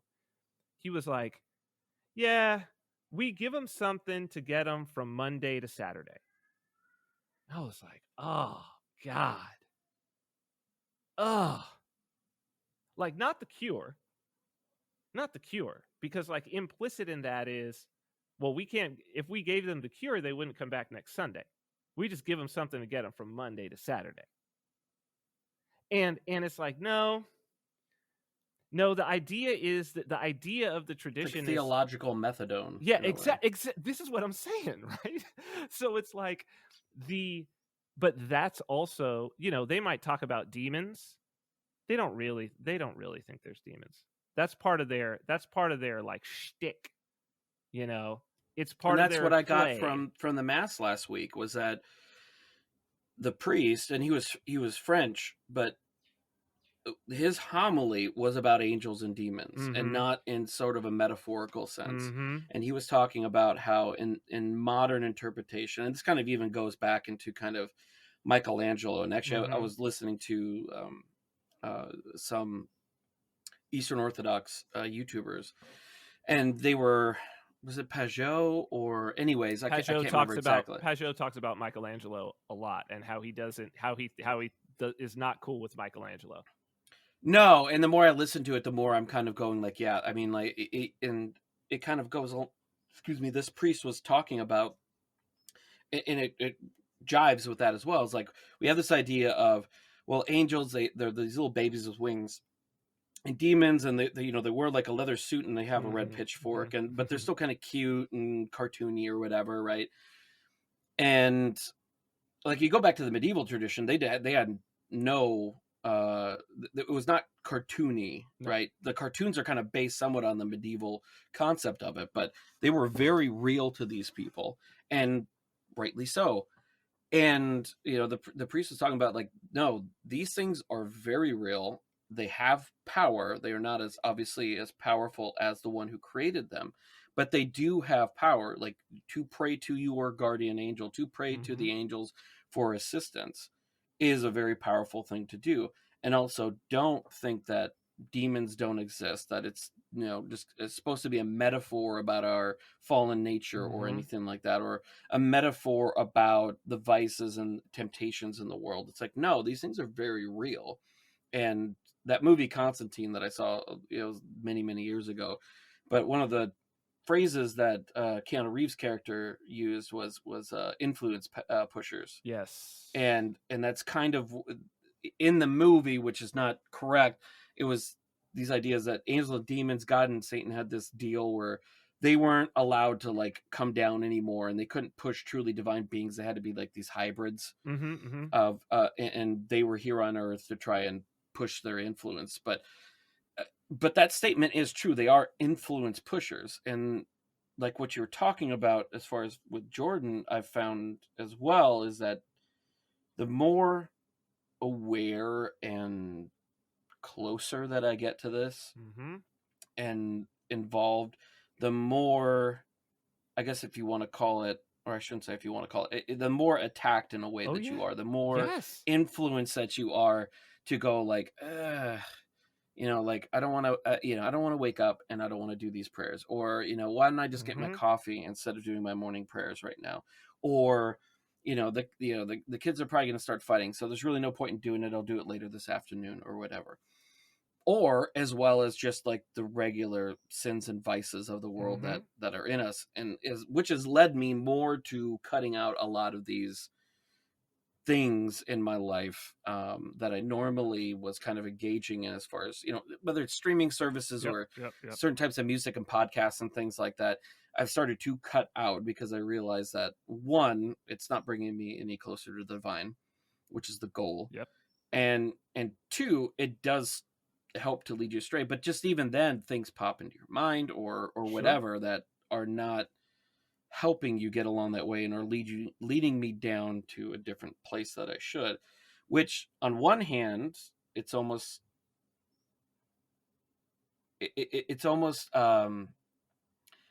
I don't want to use the word nice. It's well, for lack of a better term, it's nice in a way that it kind of almost tells you somewhat, and you could be fooled as well, but that if you are being attacked more, then you can kind of infer that you're getting closer to where you should be. But also, there is a frightening aspect of it too, because what Jordan Peterson was talking about is that if you actually do truly believe in the divine, in Christ, it is absolutely frightening, because there is a frightening aspect to knowing that these things exist and then continuing on your way. But then there's But also you the know what's aspect of interesting? It's frightening to us because we've lived in a materialist age. But if this true. this suffused your entire being, because this is the entire worldview of everybody around you and you have the tradition to keep you safe, that's not terrifying.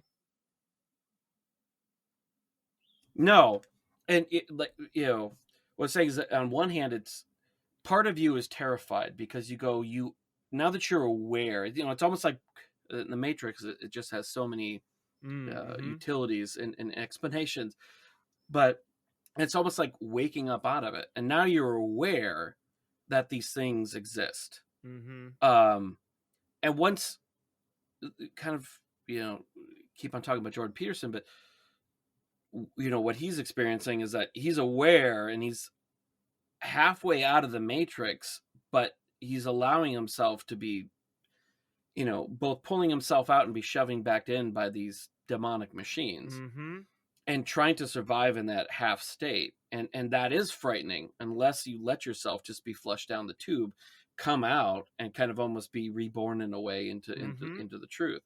And so that part I do understand, where there is some level of frighteningness in that level of evil is frightening. But like you said, once you embrace that tradition, embrace the divine, you don't have anything to be afraid of, even in terms of, well, if we're entering into a period of more tribulation and suppression, and where you will be actually they're treated differently than what we were used to a Christian being treated, say 20, 100, 500 years I think ago, we right? should use the proper term. I think the proper term we need to use is persecuted. Like, I think we need to not Yes. I think we need to not sugarcoat what's about to happen to Christians, right?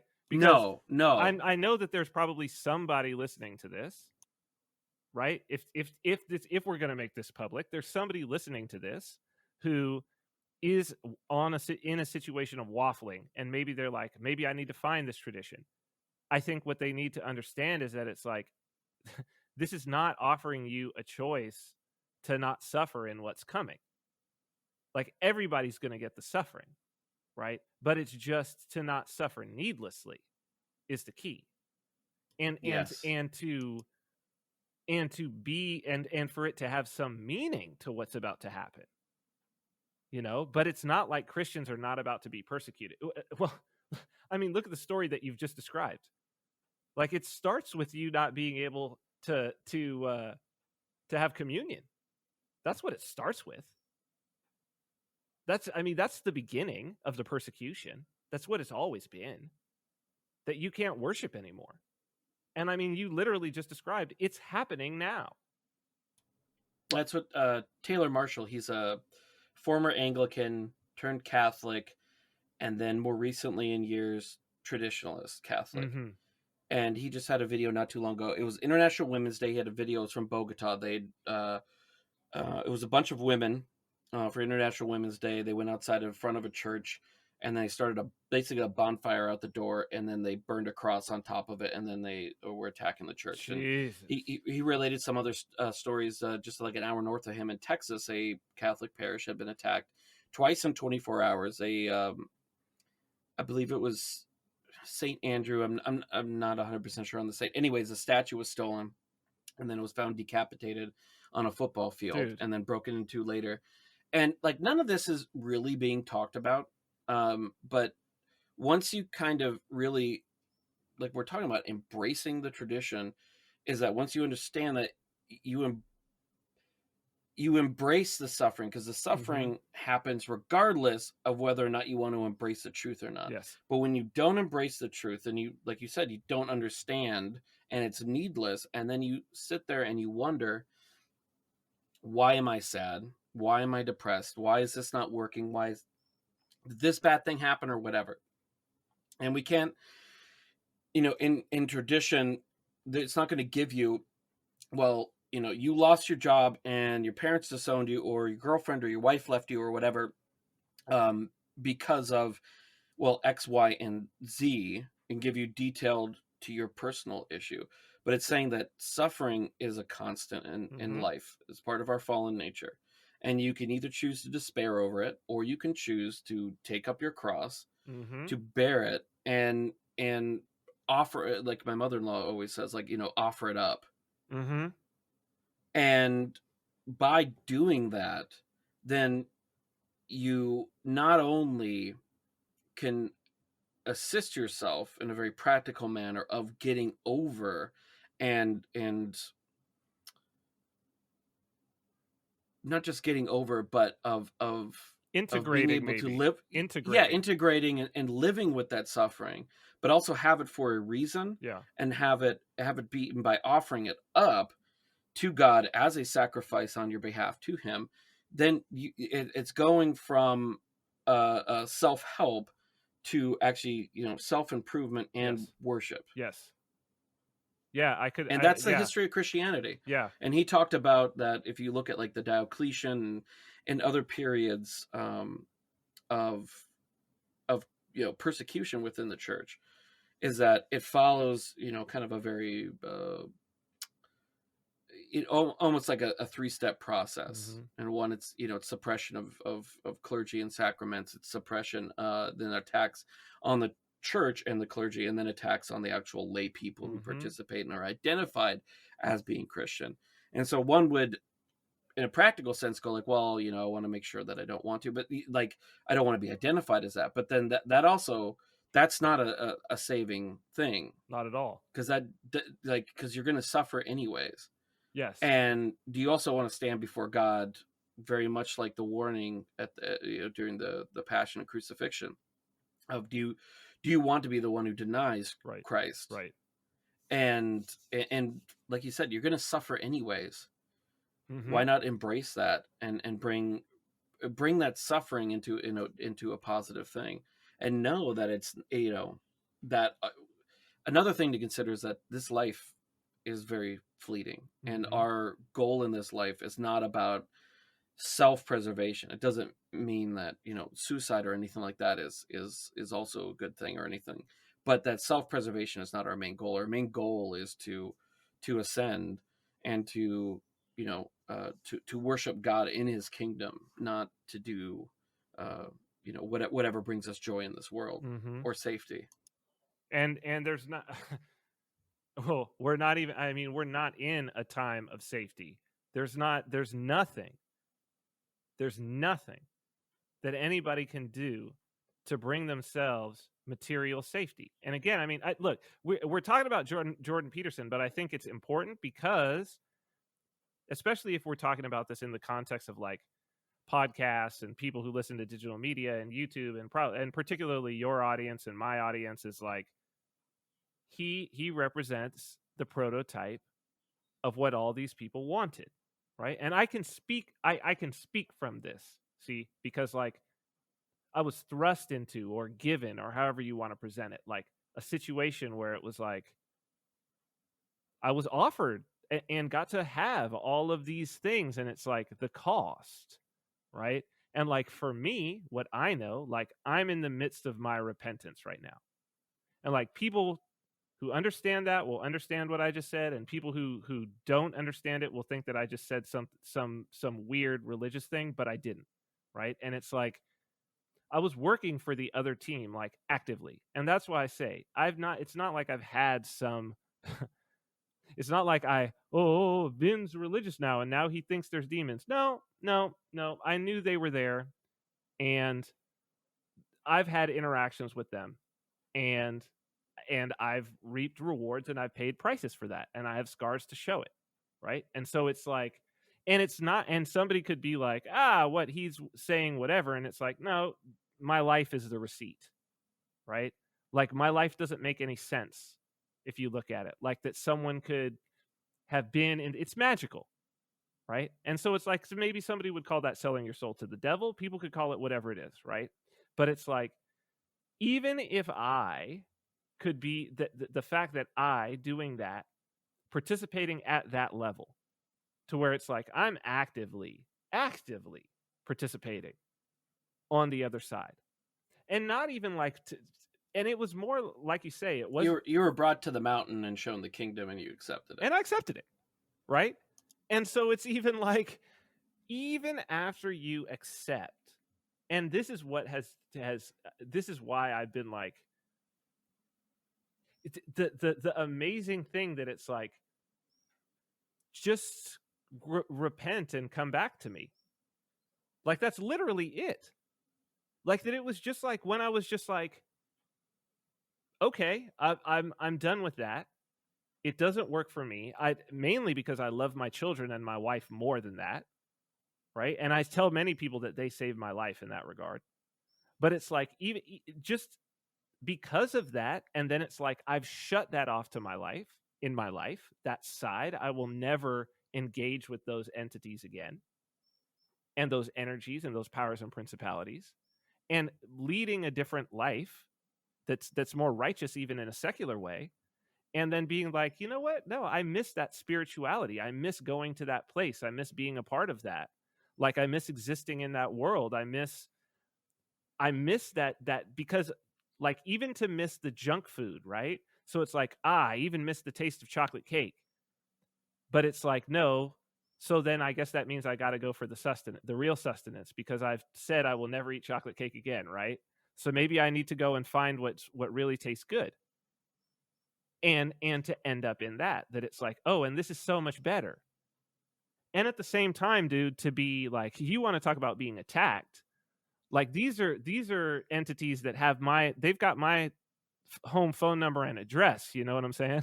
Like we're old friends. They show up knocking at the door constantly, you know? So it's like like in full regalia, like, hey, old friend, I see you reaching out, picking up your phone again. Like, oh, hey, who you talking to on the other line? And but it's like, but the thing for me is that it's very easy at this point to say like, I don't want anything. I've had what you have to offer, and it's bullshit. Like it's super easy for me. But then it's also this like that everything is true. That it's like everyone can be redeemed. Like you are not going to be turned back. You are not going to be. It's not going to, like, if you say that like I'm done with being a sinner in terms of missing the mark, like I'm aimed right at you. I'm aimed right at the Most High. Like I'm right here. This is all I'm aimed at. Like he's there. He's right there. Like in every way to fix everything. And like I'm saying this in like a real way. I'm not saying this in some like something out of a book. I'm not saying this in something a pastor told me. Really real, in what could only be called like magic or mystical, right? And it's like that's what the tradition has always had in store, and that's the reason why people are willing to go to the cross. That's the reason why people are willing to be martyrs. Like, you only need one experience of that, dude. That's all you need.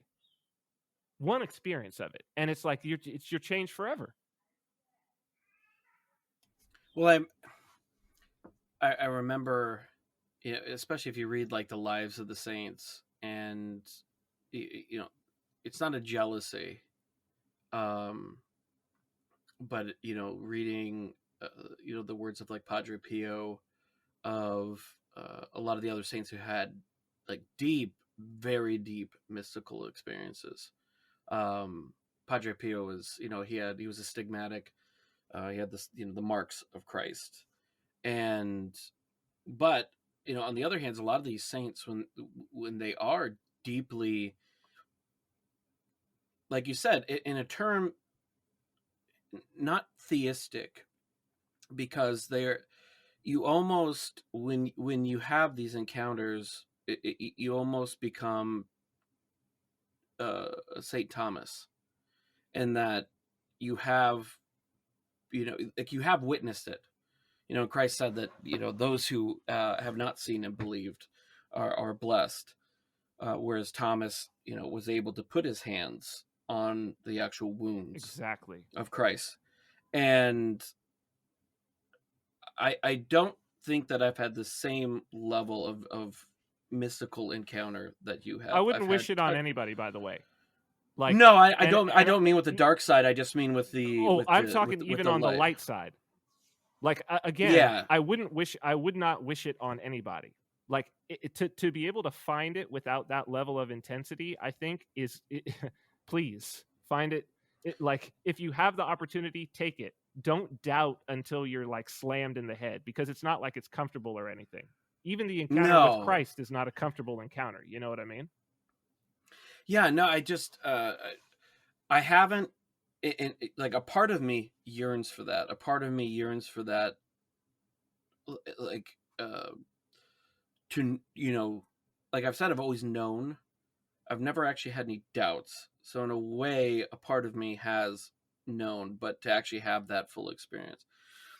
But recently, as I've tried to do more of I don't know, a mystical approach to prayer, I've also been very careful of asking the divine, asking God specifically, don't only show, and to basically, a lot of it, what I do is I just ask for, guide me on my path, show me where I need to go, and and then I will go there. And part of that was like, in a way, it's kind of a small and innocuous thing, was I just posted that, and we kind of I think you'd seen that The on chapel. Twitter.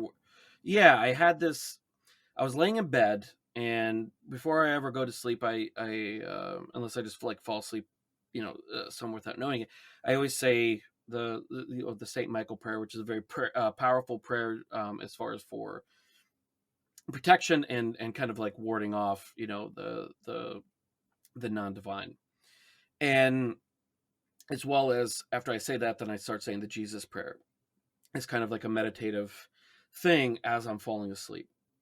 But as I was saying that, I just kept on having this vision, not as though it was like in virtual reality or standing right there per se, but it was like in my mind's eye, where I just kind of was imagining, and I kept on seeing this building, very small, in the north end of our woods, facing east, and I just kept, it kept on seeing it, and then it stuck with me. And the next morning I woke up, and it was one of those things, like, I remembered it right away, as soon as I kind of became conscious that I was awake, and it just kind of stuck with me. And I talked to my wife a little bit about it after I ended up sitting there and I sketched it out, and I talked to her about it, and she's like, "No, I think that's a very good idea." And it just so happened that we'd had a little bit of extra money come in, and that would basically pay for the whole thing.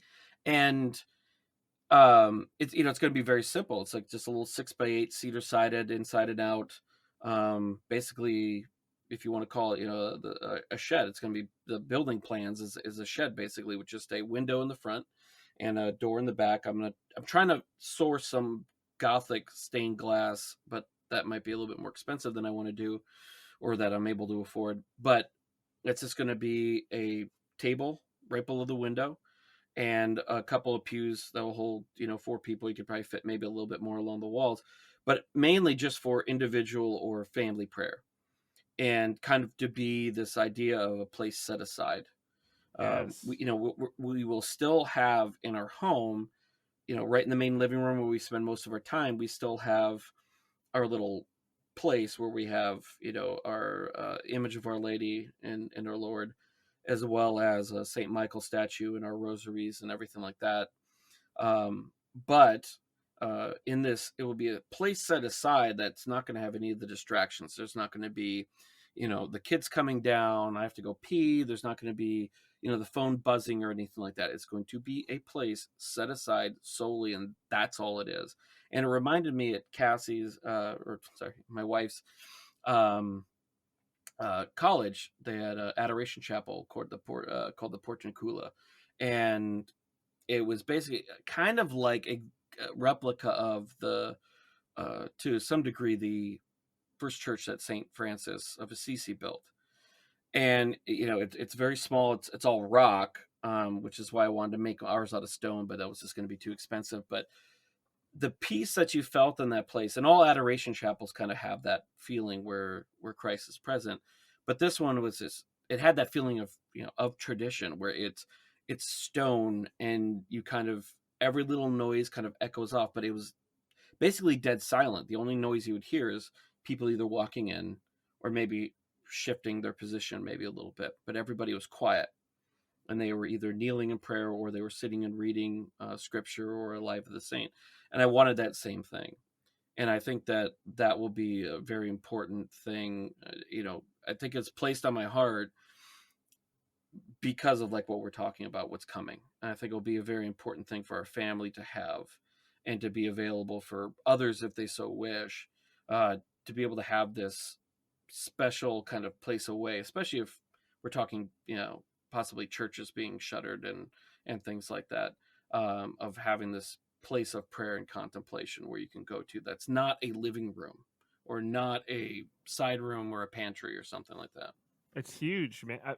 I mean, it's interesting that like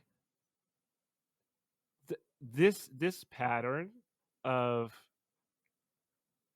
again, like, let's go back to Abraham, right? Like, and Abraham, and down through the generations, you just like see it time and time again, that as soon as they decide that they're going to go into the mystical, as soon as they decide that they're going to have that relationship with the Most High, then, like, in a real way, right? Like, to where it's just like, it's about the relationship, it's about the one-on-one relationship, then it's almost like immediately what they're given is like set aside a place.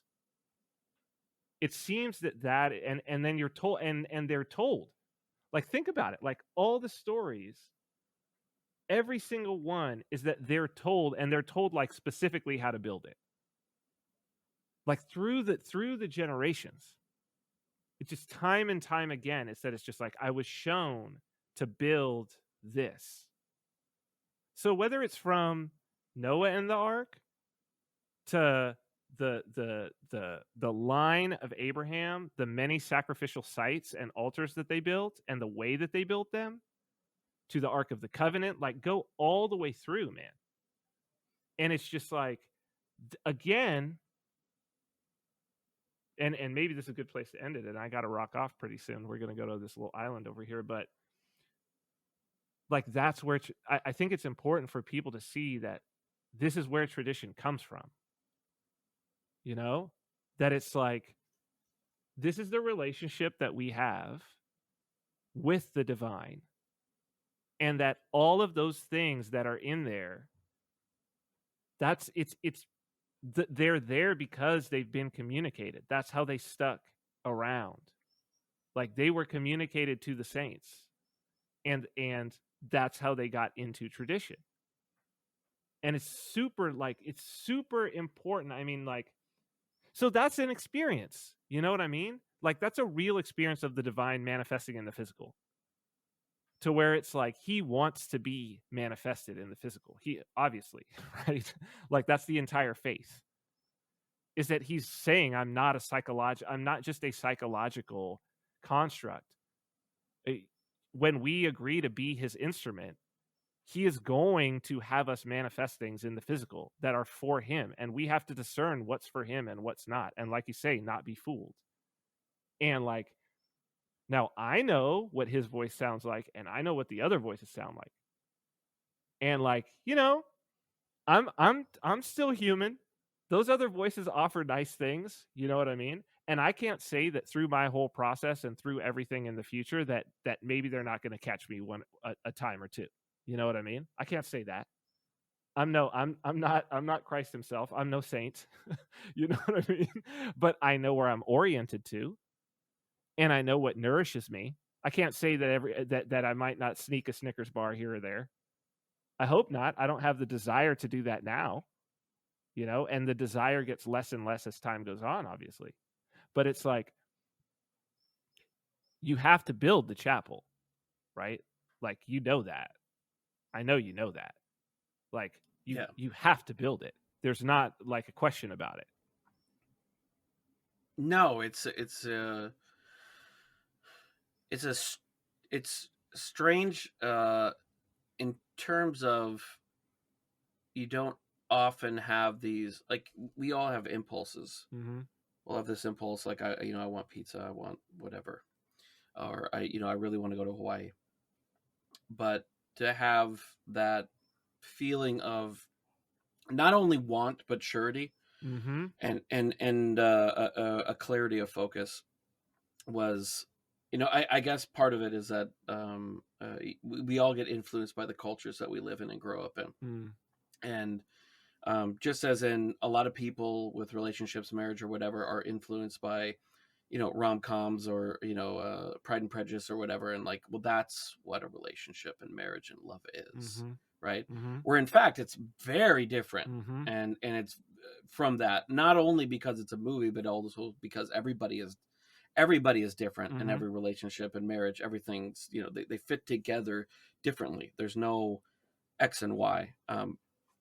Part of that, though, is tradition that helps to guide you to the correct fulfillment of that. But I guess maybe part of it, of my saying, well, maybe I haven't had that same experience, is that we all experience it differently. Mm-hmm. And also maybe some of that's experienced in that, or I've been influenced wrongly to have some sort of cloud come, like a voice from a cloud, right? And like, it's going to be a big booming voice, and it's going to be unmistakable, right? Where then again, reflecting a little bit more in this, last few minutes of you saying that, is that, when you read the lives of the saints, some of them do have those experiences where it's like literally a person in front of them. It's that same feeling. Some people, it's like a voice, Joan of Arc or others. It was a whisper. A whisper, absolutely. But that it's and that's like, do you have any doubt that vision was given to you by Christ? The vision of the chapel?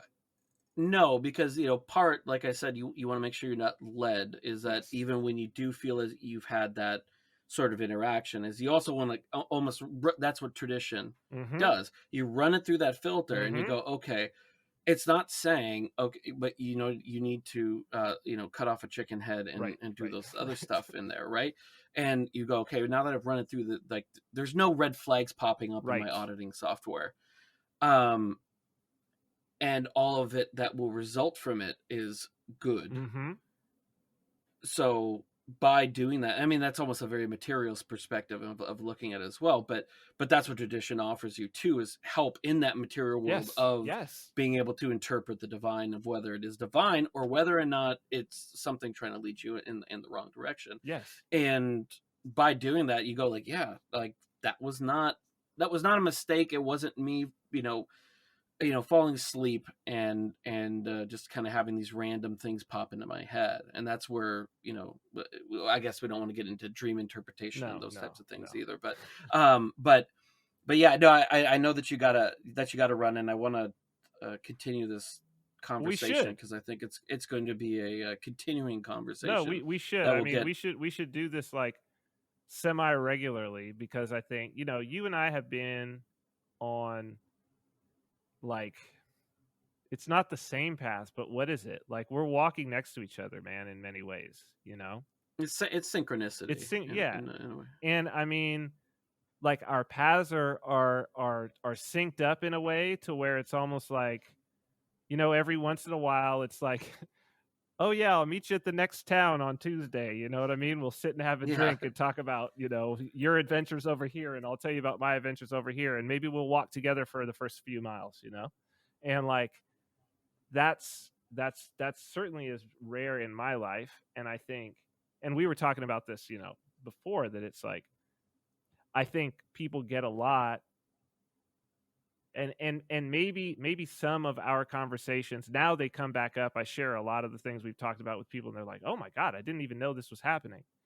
I have a feeling it's going to be a lot less hidden now, but it's also like, people need to hear these conversations, like, people need to hear, I think, what you're going through. There's a set of people that it's going to be very, very important to, and it's experiential.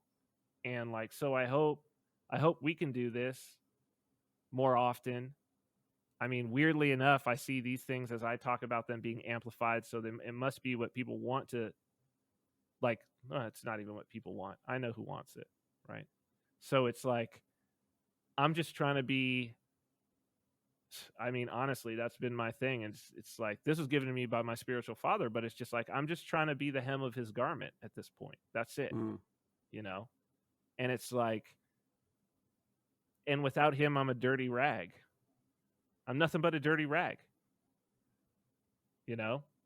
But like, as the hem of his garment, it's possible that, like, even perhaps that someone even just by their experience of just having an experience with me, maybe that's enough, right?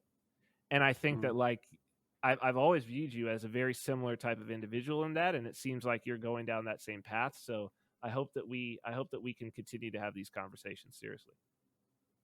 No, and I definitely I definitely want to do that as well, because I think I quit quit doing the podcast about a year ago, pretty much exactly a year ago. It was, I think the last one was like the end of February, so it's within a couple weeks, and for various reasons. And then now I kind of feel it's very important.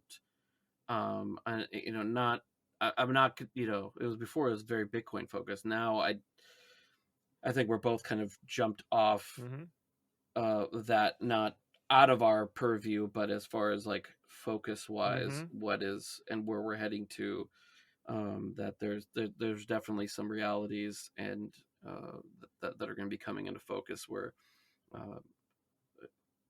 faith, spirituality, and belief, or, well, I guess not necessarily belief. It just depends on the person whether or not the belief is necessary versus knowing. But anyways, these concepts are going to be very useful. One, for people to know that they're not alone.